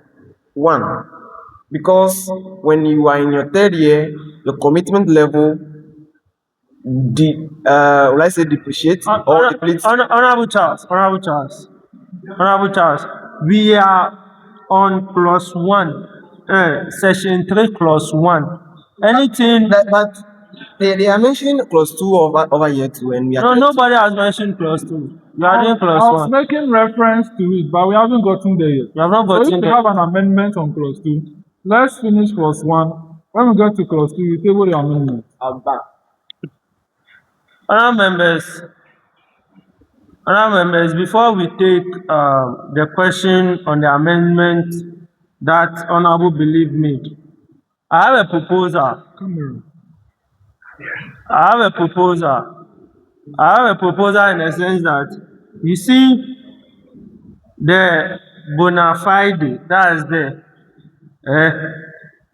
For me, I think we should delete that entire word so that the new rendition will read, members of a campus club shall be open to all students. We should remove the qualified, the registered one, because the registered student, honorable believe, the registered student, the qualified one you are talking about is already explained. It has been captured under the discipline, under the section that talks about discipline. So it's better for us, we should just do it open to all students. The discipline has already catered for who and who should join the membership, or you get it. Who and who should join, like the criteria of joining is under discipline. So I think we should just remove the bona fide there, so that should be all students. Honorable believe. Who should read the discipline? Thank you, presiding officers. Why I was proposing that actually is that, let me use this word. Let's be proactive rather. Instead of, let's assume a particular institution, that particular student has issue with the school, have done something issue with the school. We don't need to bring that person in, now checking. So once you have that issue, the school has not cleared you, we shouldn't even talk to you. Honorable believe, I'm sure you all know that the patron will be the administrator of the club. And we have not gotten there yet, but let me do a sneak peek to Order 19, which is clause 3. It reads, gross misconduct may lead to removal from office or membership subject to the patron's approval. So the patron has the power to remove any member that has gross misconduct. So with what you are reading, Mr. Speaker, it means that the person is already a member before has a misconduct. So we are saying that once you already have issued the school, they have not cleared you shouldn't even pick any fund to be a member at all, unless the school have cleared you. Please, Mr. Speaker. So I understand. So yes. Do you know something? No, I think the amendment you are bringing, we should rather table it to section 12, which is the appointment of club officers or club members. It's given. You get it? Then let's send it there rather. Appointment of club officers. Please, it's where? Let me see. What section? Okay.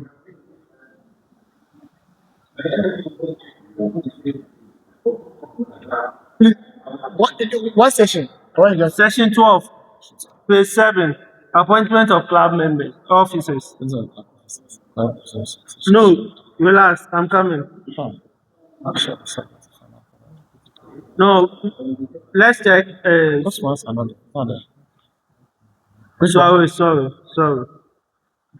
It should be 11 rather. Junior or people members of parliament. Okay.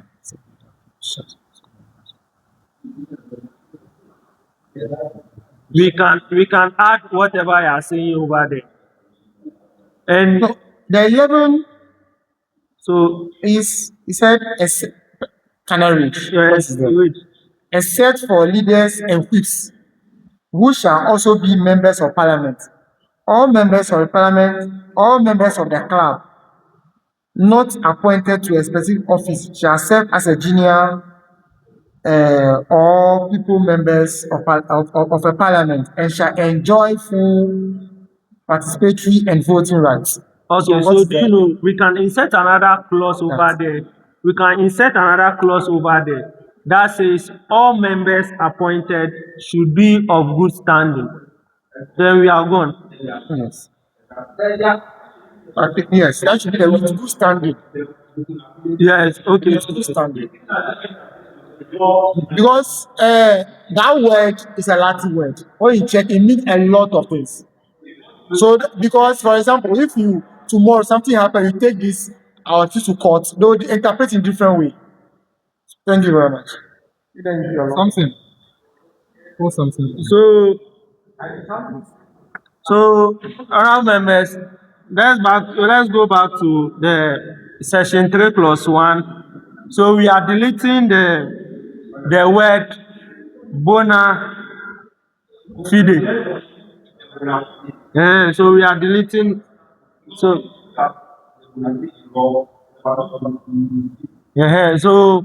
so we understand. So we are deleting the word over there.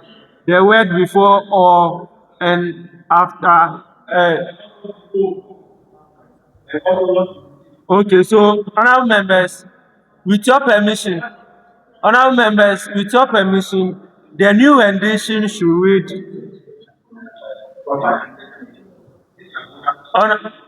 Honourable members, let's proceed.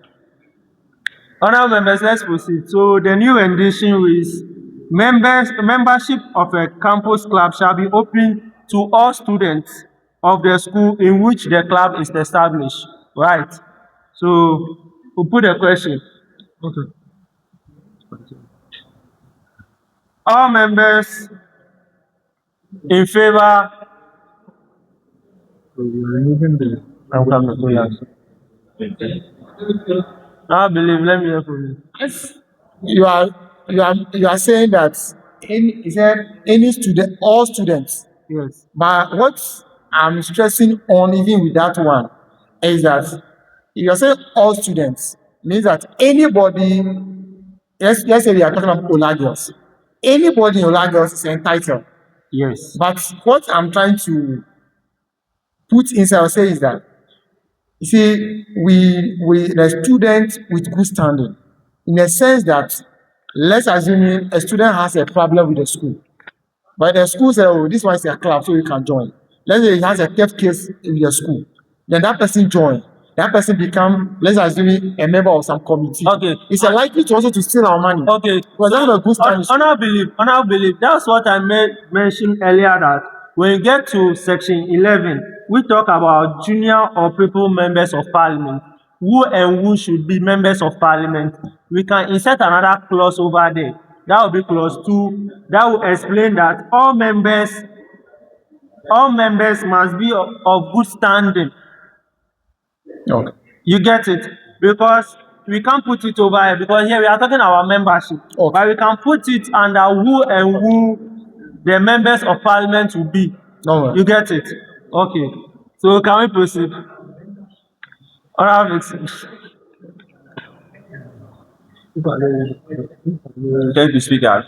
Mr. Speaker. So when you refer to all students, I think we should say any students, because even if you have an issue with the school will not even allow you to stay first before going to be join the YIP class. Wait, I'm just something. You know, I know it's not like university that if you have an issue with the school, probably can, but if you have an issue with Ola girls, they will not even be allowed to stay before even going to join the club. Okay, so Honourable Vixen, what's your amendment? The amendment is that what you are saying is that all students should be any students.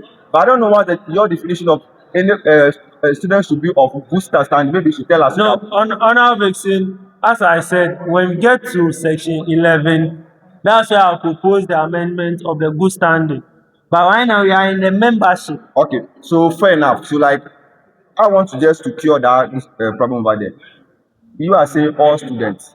Yes. It's as if you are forcing them to join. You can say any student. It's a door open for anybody to join. Do you get the point? If you say also, it's like it's incumbent on all of them to come and join, but it is preferential. Okay, Honourable Vixen, what you are saying, when you look at the clause 2 over there, it's saying membership shall be voluntary. So it has taken care. So that even negates what you are saying that all students. Honourable Vixen. You are not understanding. Because if you are saying voluntary is optional, or right, and again you are saying all members. Another Vixen, would you agree with me that when we change the word over there all to any, that means will not the voluntary in clause 2 will not be needed? Would you agree with me? Fair enough. So if we will go by the voluntary and then do away with any all student or any student, fair. Another Vixen, the reason why it is all there is because every student can join. Every student, when the person wishes, all students can join. So if I can understand, it's voluntary, but all students can. Yes, it's voluntary, but all students can join. Okay. We are always learning. It's English language, so there's no problem. Okay. Honorable minority senator. Please, this membership.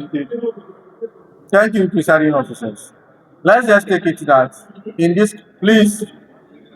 Honorable members, order.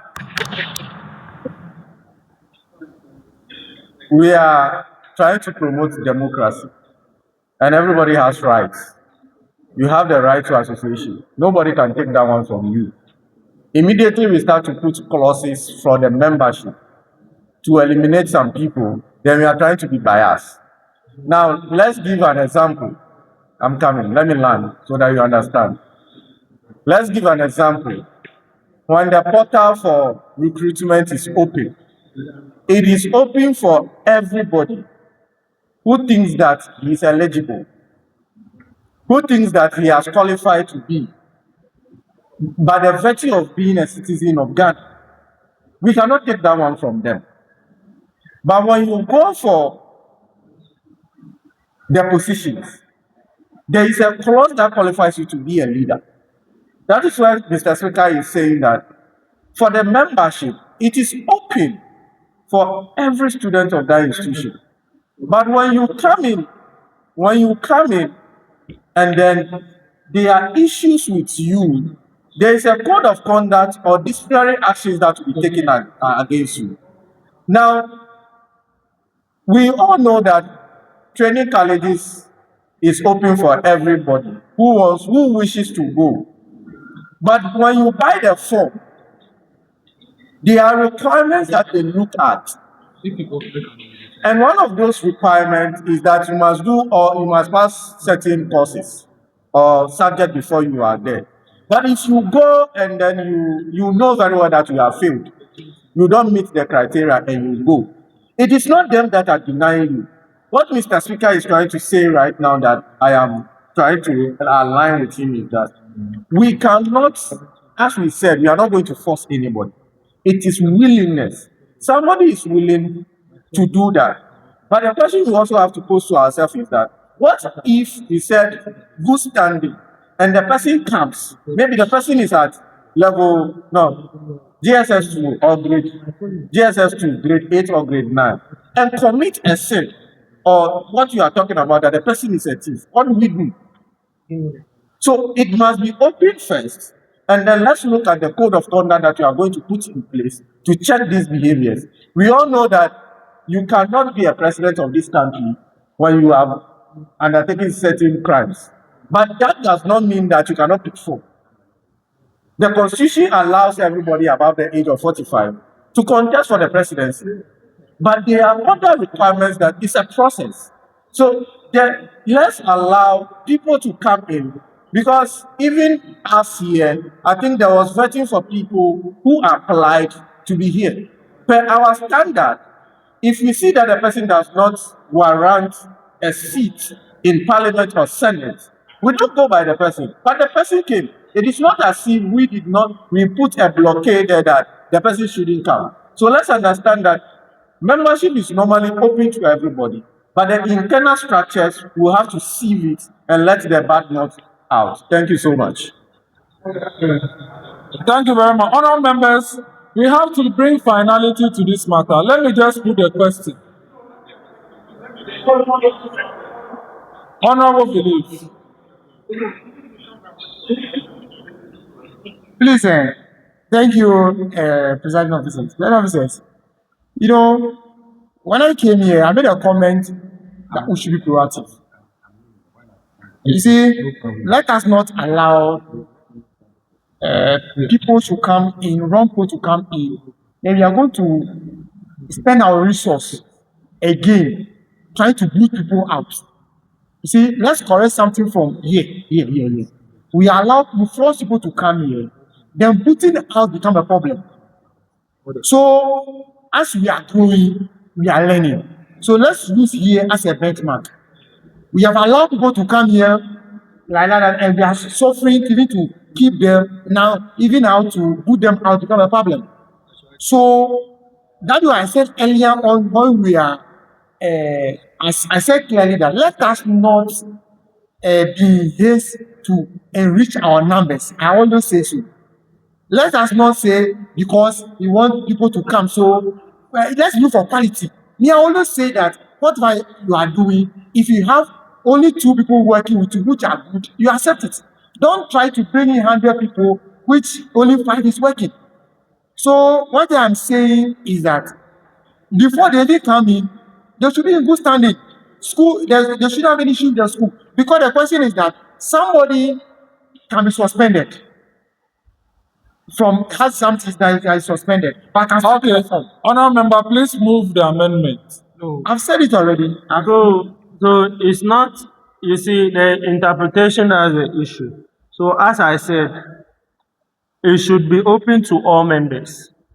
And when we get to the appointment, or when we get to who is qualified to be an MP, who is qualified to be an MP, then we can put it there, and it will be finality to the entire issue.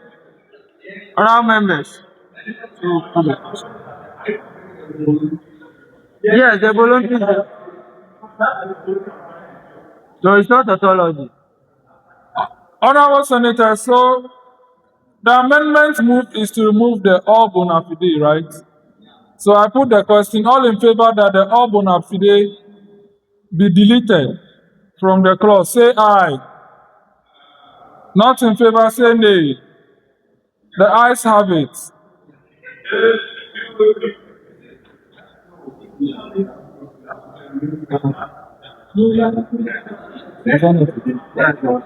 The ayes have it. Honourable Senators, all bona fide is ordered to be deleted from the clause. Honourable Senators, clause 2. Honourable Senators and members, clause 2. Honourable Senators and members, clause 2. Honourable Hubert. Honourable Majority Leader. Honourable Hubert. Thank you very much, presiding officers, for the opportunity. Presiding officers, just a little advice to us in terms of drafting bills of this nature. You know, this particular bill is going to be used by the pupils and then the ones in the high school.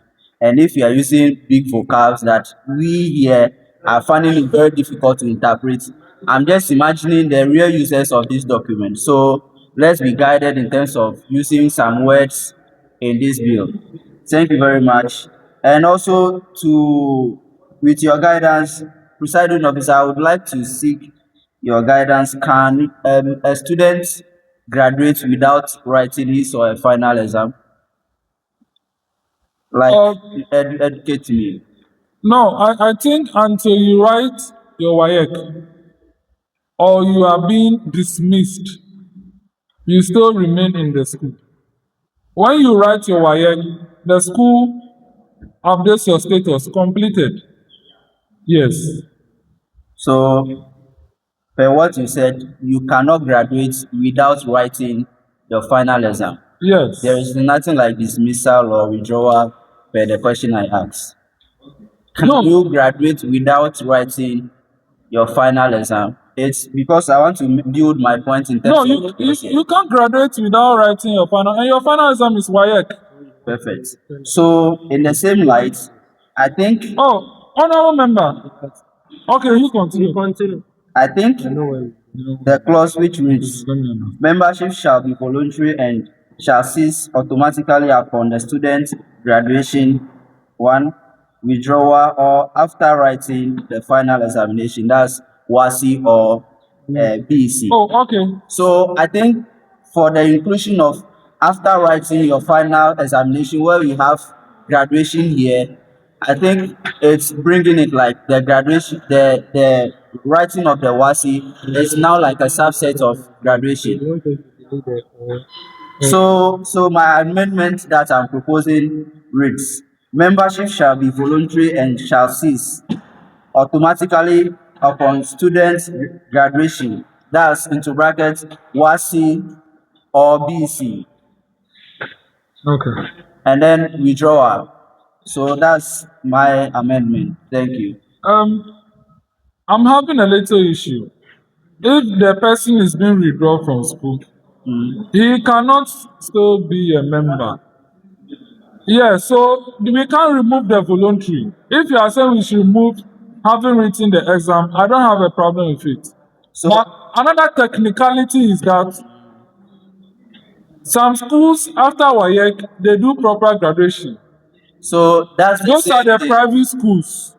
That is why the graduation. So if anything, I prefer that we rather remove the graduation, so that after your WAEC and BEC, we take your whether you graduate or not is no more our concern. So please rather remove So the in the amendment to same, delete graduate. like, because some schools also after writing BEC or WASI, they still organize graduation ceremony for them. So yes.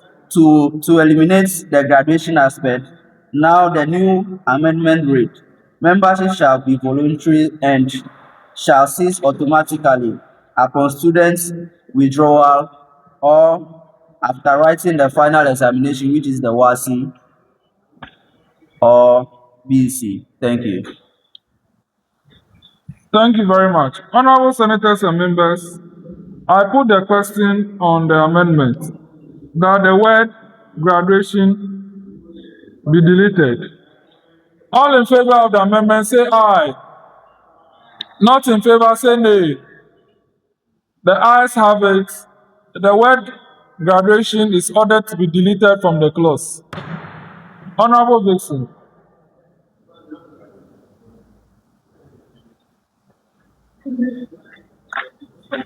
Thank you, Speaker in the House.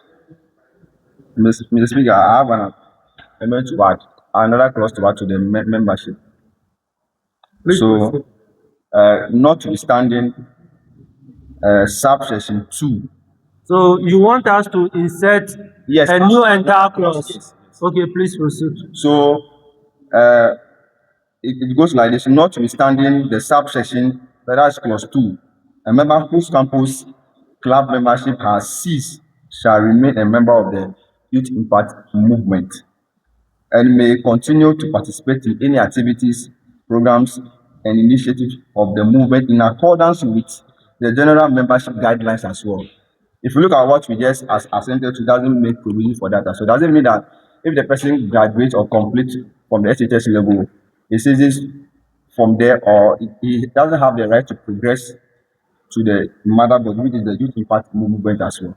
So that's the amendment that I want us to. Okay, so I think you see, automatically when you are a member of the parliament under YIP, automatically you are a member of movement. But we have members, the movement is large. We have alumni and other people that are part of the movement but are not part of parliament. So I think your amendment is right. So please move and move. You have moved that issue. Have you moved? No. So let me just move so that it will be captured in it. I thought you moved the motion. So move the motion. Okay. I move for the amendment of another clause. No, to be inserted. insection of New clause. Is that okay? All right. Thank you. Okay, so you just put the question. Honorable members, all those in favor of the insertion of clause 3 say aye. Those against say no. Honorable members, the clause, now clause 3, is ordered to be part of the section 3. Act.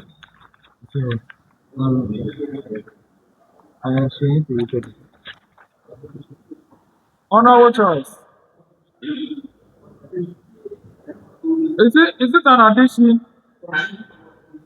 Oh no, if you are already done with that, let's just move on. We are lagging behind. Why is it clause 3?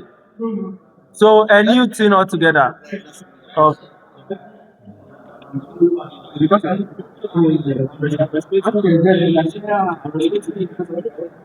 Thank you, presiding officers. Hello, presiding officers, please. I believe that we want to go through this bill thoroughly and do a good work for future. And we have already passed the certificate of agency already. But what me personally, as a chief whip, what I'm seeing, if we want to continue with this bill right now, a lot of members will just be saying yeah, and a lot mistakes will be inside. As it stand now, it's 6 minutes to 7. We are just done with section 3. So it means that if you want to do a diligent work, we will leave here like 10 or 11. Honorable. For the constitution of the house.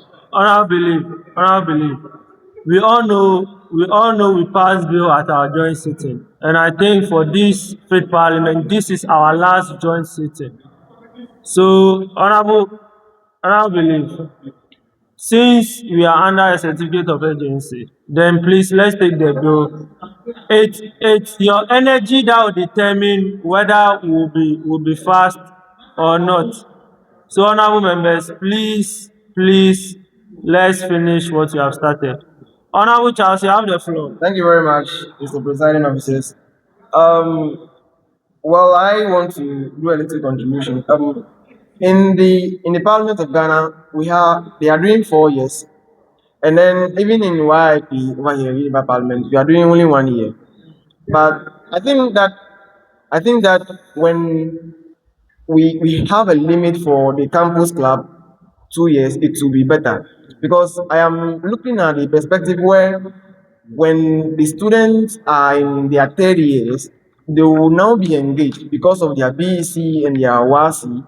They may not have, or they may not give full energy or commitment to this movement. So I am of the view that we amend that a new clause be added where they will be able to serve for only 2 years. Honorable Charles, it looks like you are running faster than the horse.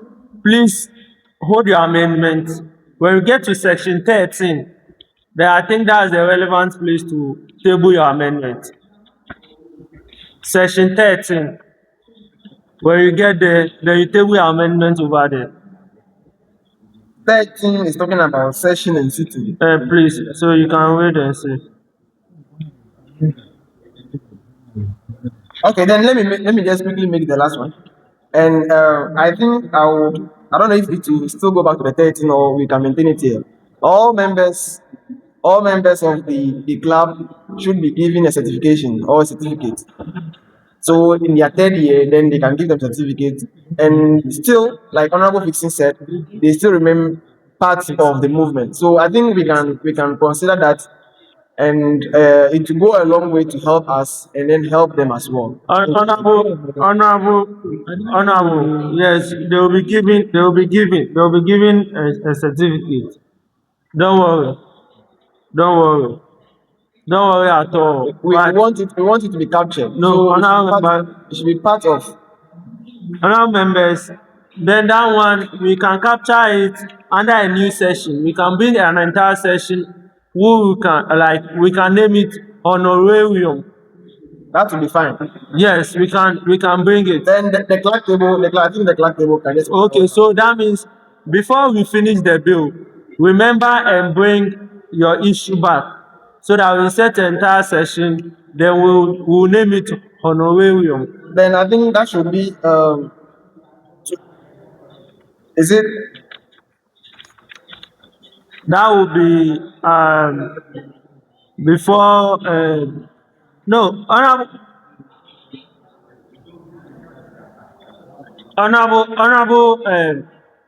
Charles, even what you are proposing, we can put it under section 17. We talk about dissolution. We can say that every member of the club who has successfully gone through the tenure be qualified for a certificate. okay? You get it? Yeah, So when we get there, I mean, hold your put it. So when we get there, then you said, All right. Honorable Magles, you have the floor. Thank you. Thank you very much, Mr. Speaker. Mr. Speaker, on section 3, the second clause there that was amended by majority leader. I still have a challenge there that Second clause. Honorable member, section 3 talking about the membership. you said you are aware. Second clause. I said the amendment that was done talking about the automatic membership of a student that leader have made an amendment to. That's clause what? 2. Clause 2. Yes. I said leader have amended it, but I am suggesting something if we can do it. Honorable member, I'm very sorry that we have moved past that, and the question has been put, and we have taken it. Mr. Speaker, I hope we are passing the bill that best fits what. Honorable member, when you had the opportunity, when you got there, when we got there, I was still doing my findings on it. Honorable member, I'm sorry we cannot go back. Please, you may resume your seat. Mr. Speaker, it shouldn't be done like that. Honorable member, you may resume your seat. To be done. Honorable member, you may resume your seat. Right now we are on clause 3. Mr. Speaker, but I think I can't go back to clause 2. Honorable member, resume your seat. Resume your seat. Mr. Speaker. Honorable member, resume your seat. Mr. Speaker, at least hear what I'm saying. Honorable member, resume your seat. Mr. Speaker, at least you should hear what I'm saying. Marshal, please, he's disturbing my house. Please take him out of the chamber. Mr. Speaker, I have the right to express. He said they should take me out of the chamber. Marshal, do the needful. Let's proceed. Mr. Speaker, you are not being fair to me. No, this is his chamber. When he comes to my chamber, I also use my powers. Honorable member, thank you. Marshal, escort him out of the chamber. Honorable member, sometimes you should know we are learning. In the case of learning, let's do the needful. The back and forth will not bring about anything. You get it? Honorable majority leader of the lower chamber, I see you on your feet.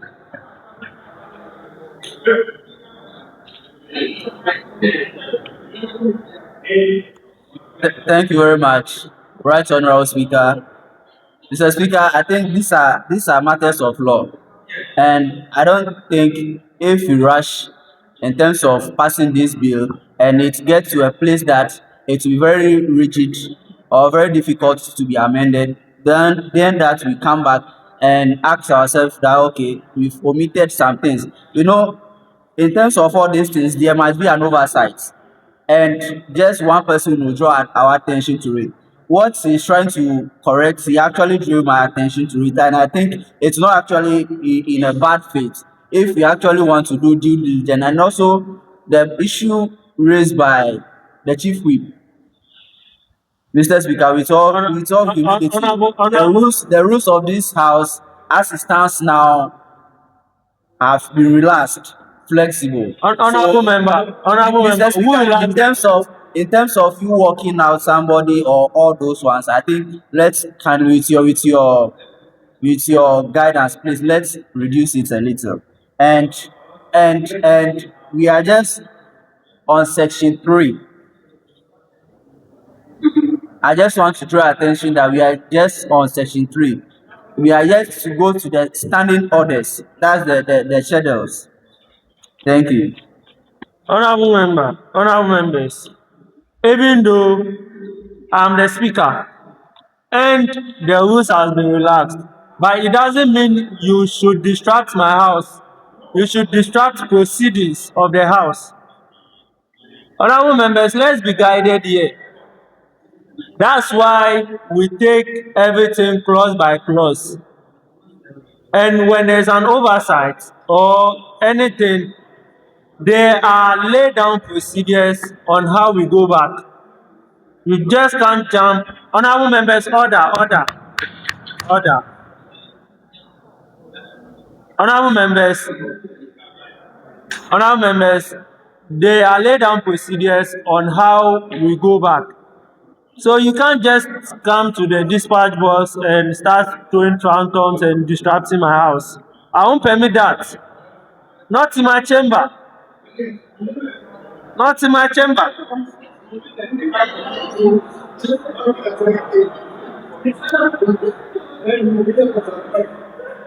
Honorable member, would like to plead that so far as our standing orders or constitution permit us to call for an emergency meeting, we should be able to trigger that clause in our dealings and then have a full time for a proper debate and scrutiny of the bill. Definitely, it is not going to be easy anyways, but at this point, that's the only option that we can look at. I thank you so much, Mr. Speaker.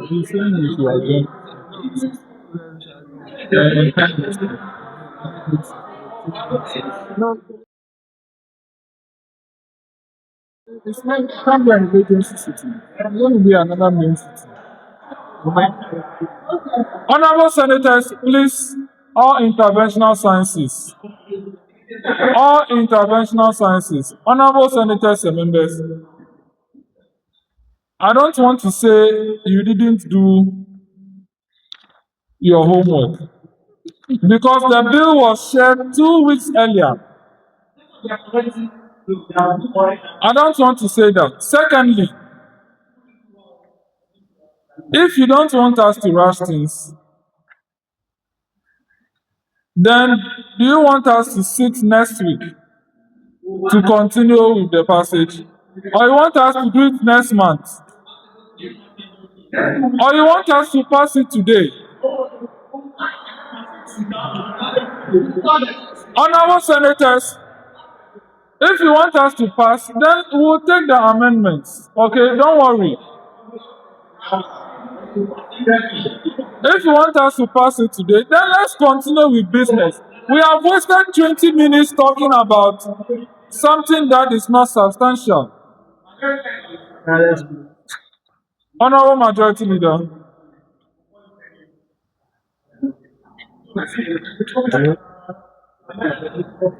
Thank you very much, presiding officers, for the opportunity once again. Presiding officers, I think you saying the bill has been shared on the page for a very long time. Therefore, we haven't done due diligence. I think it's neither here nor there because Honorable member, this is a house. can you tell me why honorable members could have not browsed for bona fide history for the last 2 weeks? They had to go to the Mr. Speaker, the word bona fide, yes, because it comes to this house and we are debating on it, the reason why we have to include the word bona fide, because we can't just come or we can't give our recommendations on the platform. That's why we are here today. And I think the discussion so far, we are learning from each other. So the earlier comment that, okay, we can pass it and then the amendment, we can have a conclave, or I don't think it's going to be very effective. So with a motion, I think this we can adjourn and come back to next week Sunday. Next week Sunday solely for this business. This has been happening in this house not today, because any day executive director and then Mr. today I'm addressing you as the executive director, not the presiding officer or the president of the Senate. Each and every time that we have sitting, that we have a very huge business to transact, we always advise that let's not have any guests. But sorry to say, it's same thing that transpired today. And here we are not being able to finish the main business for today. So, Mr. Speaker, we are saying once again, in as much as I'm part of the business committee, some of these things, like we need to have a tete-a-tete in terms of all these things. So the next time we're having a major business, I think all this should put on hold, and then we focus solely on that business. For even when you go to Parliament of Ghana, when they have a bill to be laid on the floor, they don't do any other business, and then solely they concentrate on that particular business, and then they have it done. So, Mr. Speaker, these are my comments. I thank you. Minority Leader.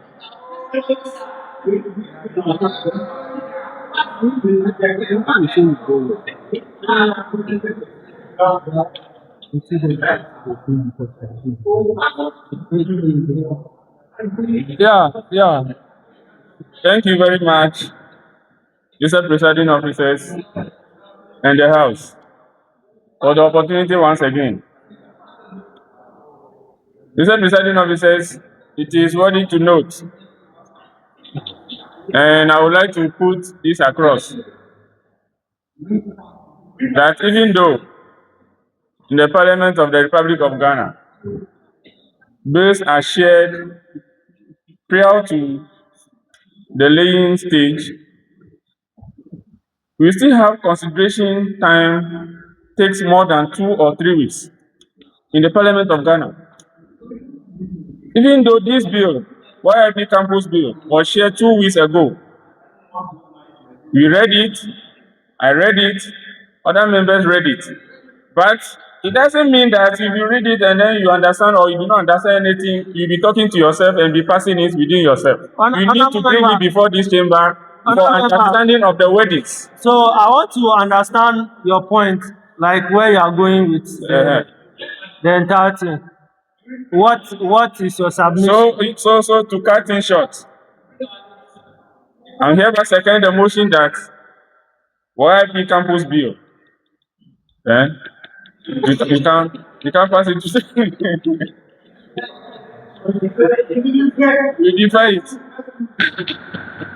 it to a time that will be communicated between leaders. You see, it has always been our problem that leadership has not been involved in decision making.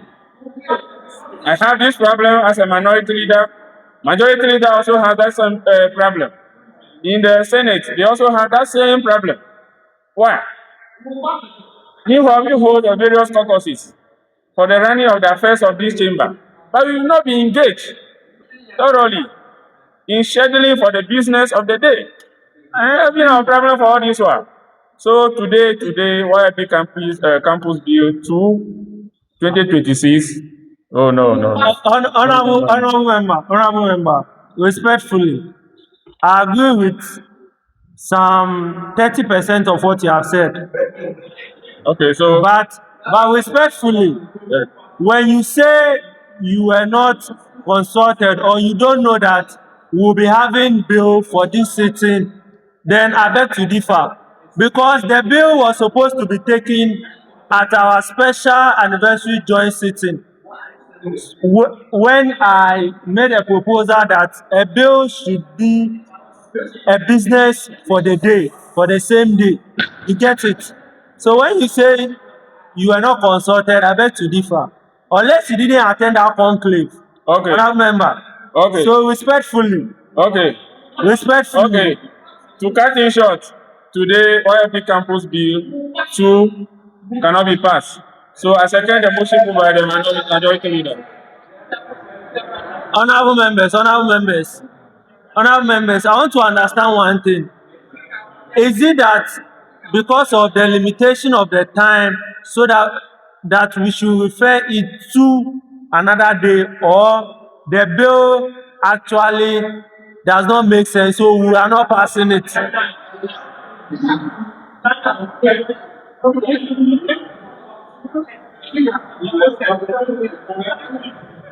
Honorable members, we want to move forward. Okay. To be honest with you, it's not like I am not tired. Mr. Speaker himself is not feeling well. It is because we have an objective to pass the bill. Secondly, honorable leaders, please take your seats. All interventional science leads. Honorable senators, order in the house.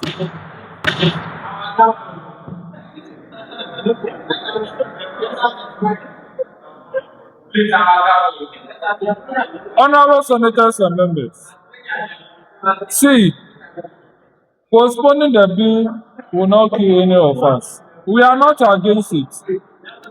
We want to move forward. Before we even take the question, honorable senators, before we even defer the business, if this business is to be done separately, it will take time. That is why this sitting wasn't even supposed to be joint. It was done joint because of this sitting. So if anything, since you are proposing that the thing be deferred, can we defer it to next week Sunday? And we see it.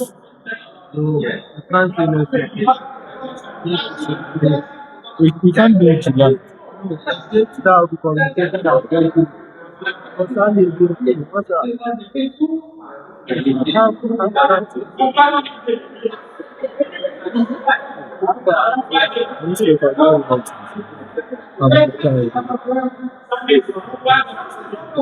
Honorable members, honorable members, honorable members, honorable members, honorable members.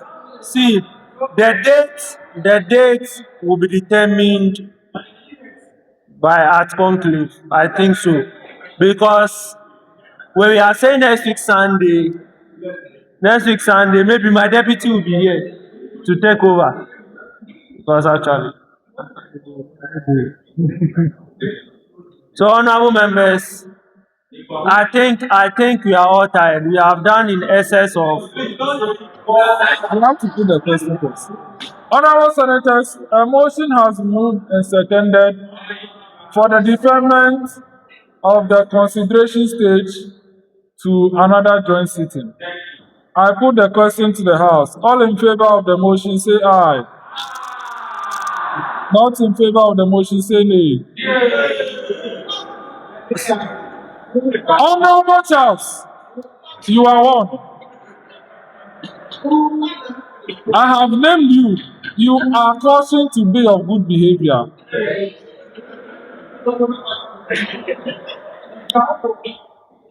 The ayes have it. The consideration of the YIP Campus Bill is hereby accordingly deferred to a joint sitting with the date yet to be determined.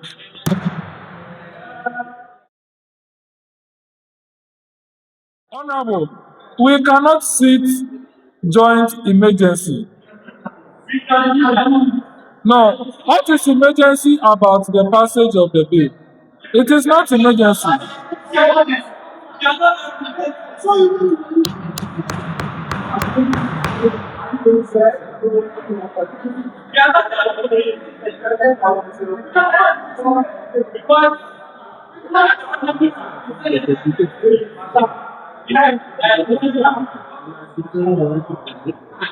Honorable senators and members, Mr. Speaker has recommended that conclave decides the next sitting. And do we agree that conclave should decide, or we should decide it here?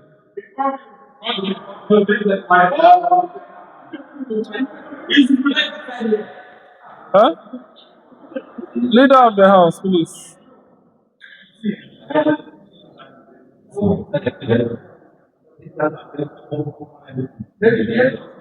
Thank you very much, Mr. Speaker, and thank you for heeding to our call. Honorable members of the House, please your audience. Mr. Speaker, I don't want a situation whereby just a few leaders will just go and then conclave and then its issues. Just few leaders do come, and then since we are here as a house, I think we should just decide on it. And I'm proposing next Sunday because it should just be within this short time due to the urgency that you are adding to it. Thank you. Honorable Senators, the leader has proposed that the decision be taken. Honorable Senators and members. Honorable Senators and members, leader of the Parliament has recommended that the date be chosen right here and not conclave. So what to do is, let me first put the question whether the date should be decided here or at conclave. Minority Leader of the Parliament.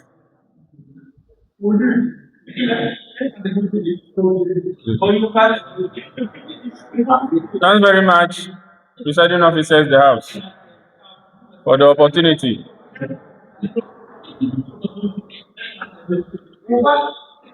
Presiding officers, I want to put this across. We all know that this is unfinished business. So, per President, unfinished business are postponed to be looked at emergency sittings. So in this case, you are saying that joint sittings cannot be held on emergency basis. So what is the way forward?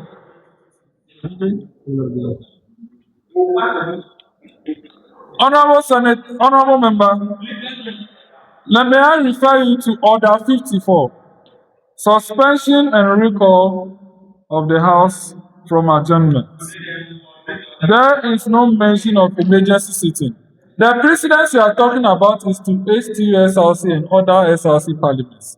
Youth Impact Parliament has not even held emergency sitting before. Never. It is not part of our practices. Never. So we adjourn to a full sitting, not emergency sitting. All right. It is not a precedence of Youth Impact Parliament. All right. So with this, I come into the contact with the majority leader that we should decide here when the day should be. So that is the vote I'm coming to put. Okay. Thank you very much. Okay. Honorable Senators and members, all members in favor, please, it's simple. If you want conclave, you vote aye. You don't want conclave, vote nay. Okay, so that is how I'm going to put the question. Or you want head count? Okay, we will do head count. Honorable members, we are going to conduct a head count. All members in favor of conclave, please rise. Of conclave deciding the date, please rise. All members in favor of the decision taken today, please rise. Clerk has table, please count.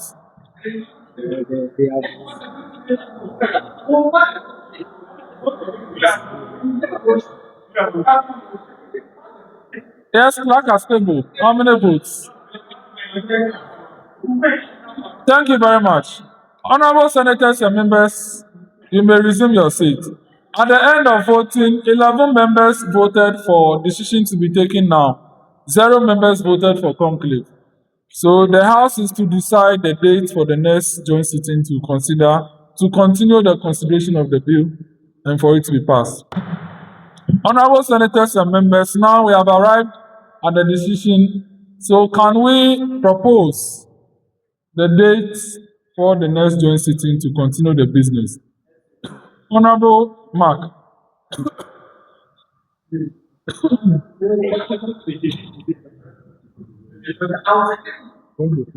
Thank you very much, Mr. Presiding Officers.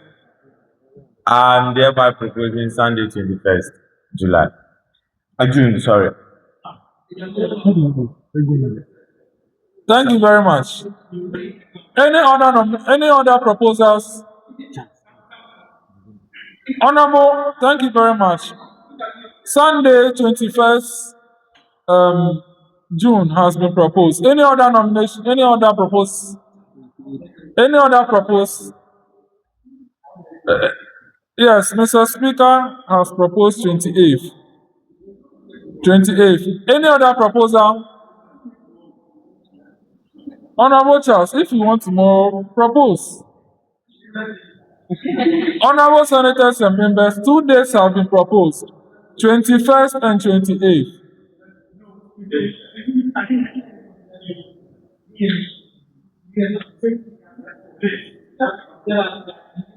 Yes, Honorable Mark.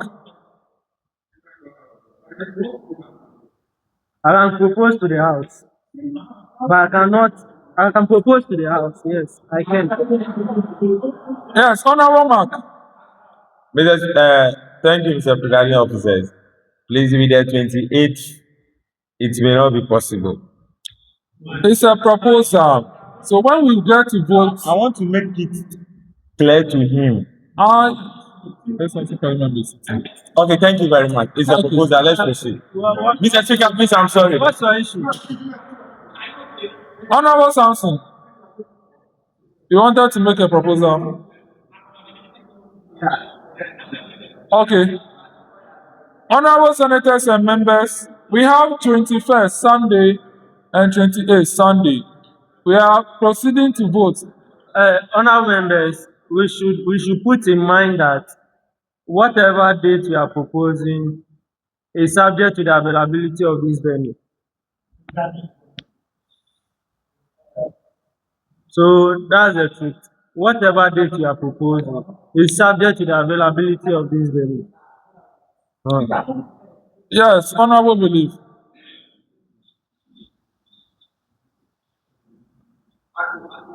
All right. Thank you, President Officer. So, with what the Speaker is saying, whatever date we are deciding depending on the availability of this venue. So, if that's the case, we cannot. Honorable, we will take a decision and will inquire and will communicate to the House. So let's take the decision. So let's vote. Yes. So, Honorable Senators and members, I put the question to the House as a head count. All senators and members in favor of 21st, please rise. 21st, Clerk at table. Clerk at table, please count.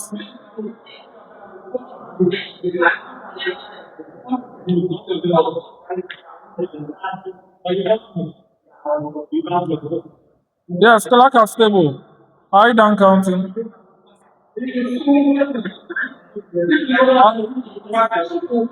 Thank you very much. You may resume your seat. You may resume your seat. 28th. All members and senators in favor of 28th, please rise. Sunday, 28th June. Speaker is not entitled to a vote. He has the power to propose, but he can't vote.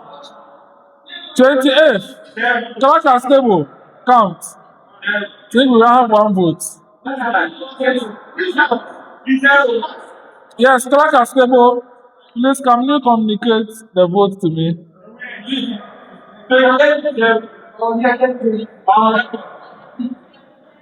I can't hear you.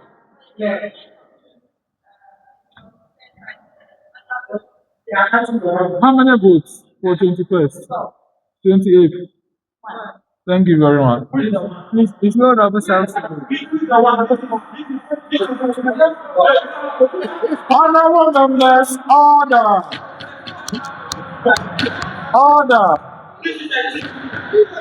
Honorable senators and members. Honorable Belief. Thank you, presiding members. I want to know this. I can see Clerk at table. What do you call it? Yes, I don't understand. Is there any? I need education. Does she have the powers to do so? Even If it's so, because I don't think you have the authority to do so. So explain to us. Explain to us that. Thank you very much. Thank you very much. Please, off the record, she's not supposed to do so. She'll not do it again.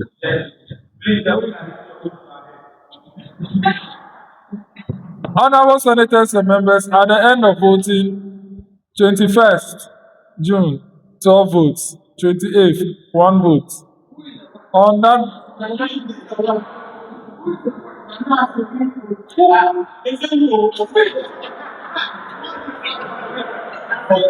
honorable senators and members, based on that, this joint sitting has now, No. Please, if you are doing the motion well, you should know that it's not only the joint, it's not the passage of the bill. And every other item. Thank you very much. Thank you Use very the much. words well.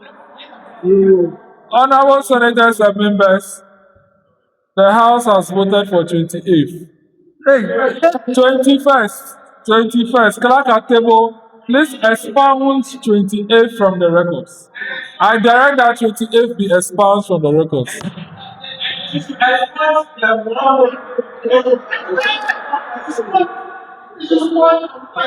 Honorable senators and members, the House has therefore voted for 28th as 21st.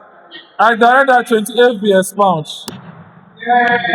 The House has voted for Sunday 21st as the appointed date to consider for the consideration stage and all subsequent businesses, including the approval of the coordinators. As the sole business, 21st joint sitting for 21st.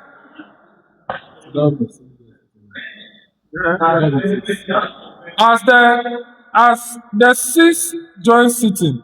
Subject to the availability of the venue. Subject to the availability of the venue.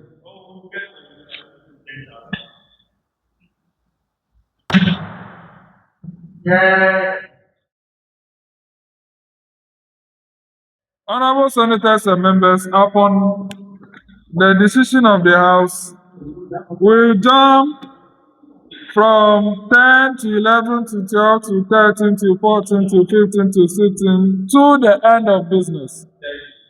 Item 17. No. What again?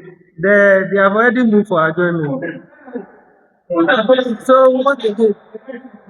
To 18 to 19. They have already moved for adjournment. Adjournment. So the only thing you have to say is put the question on 21st June.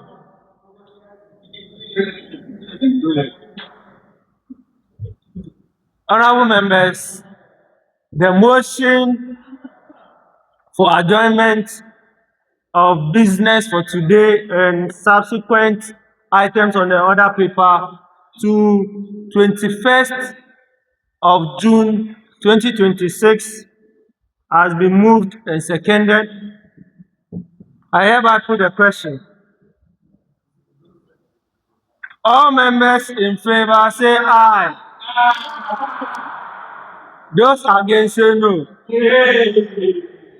Honorable members, I put the question again. All members in favor say aye. Those against say nay. Honorable members, I think the ayes have it. No, you will not challenge. Honorable members, the ayes have it. The motion is carried. The House is hereby adjourned to 21st of June 2026.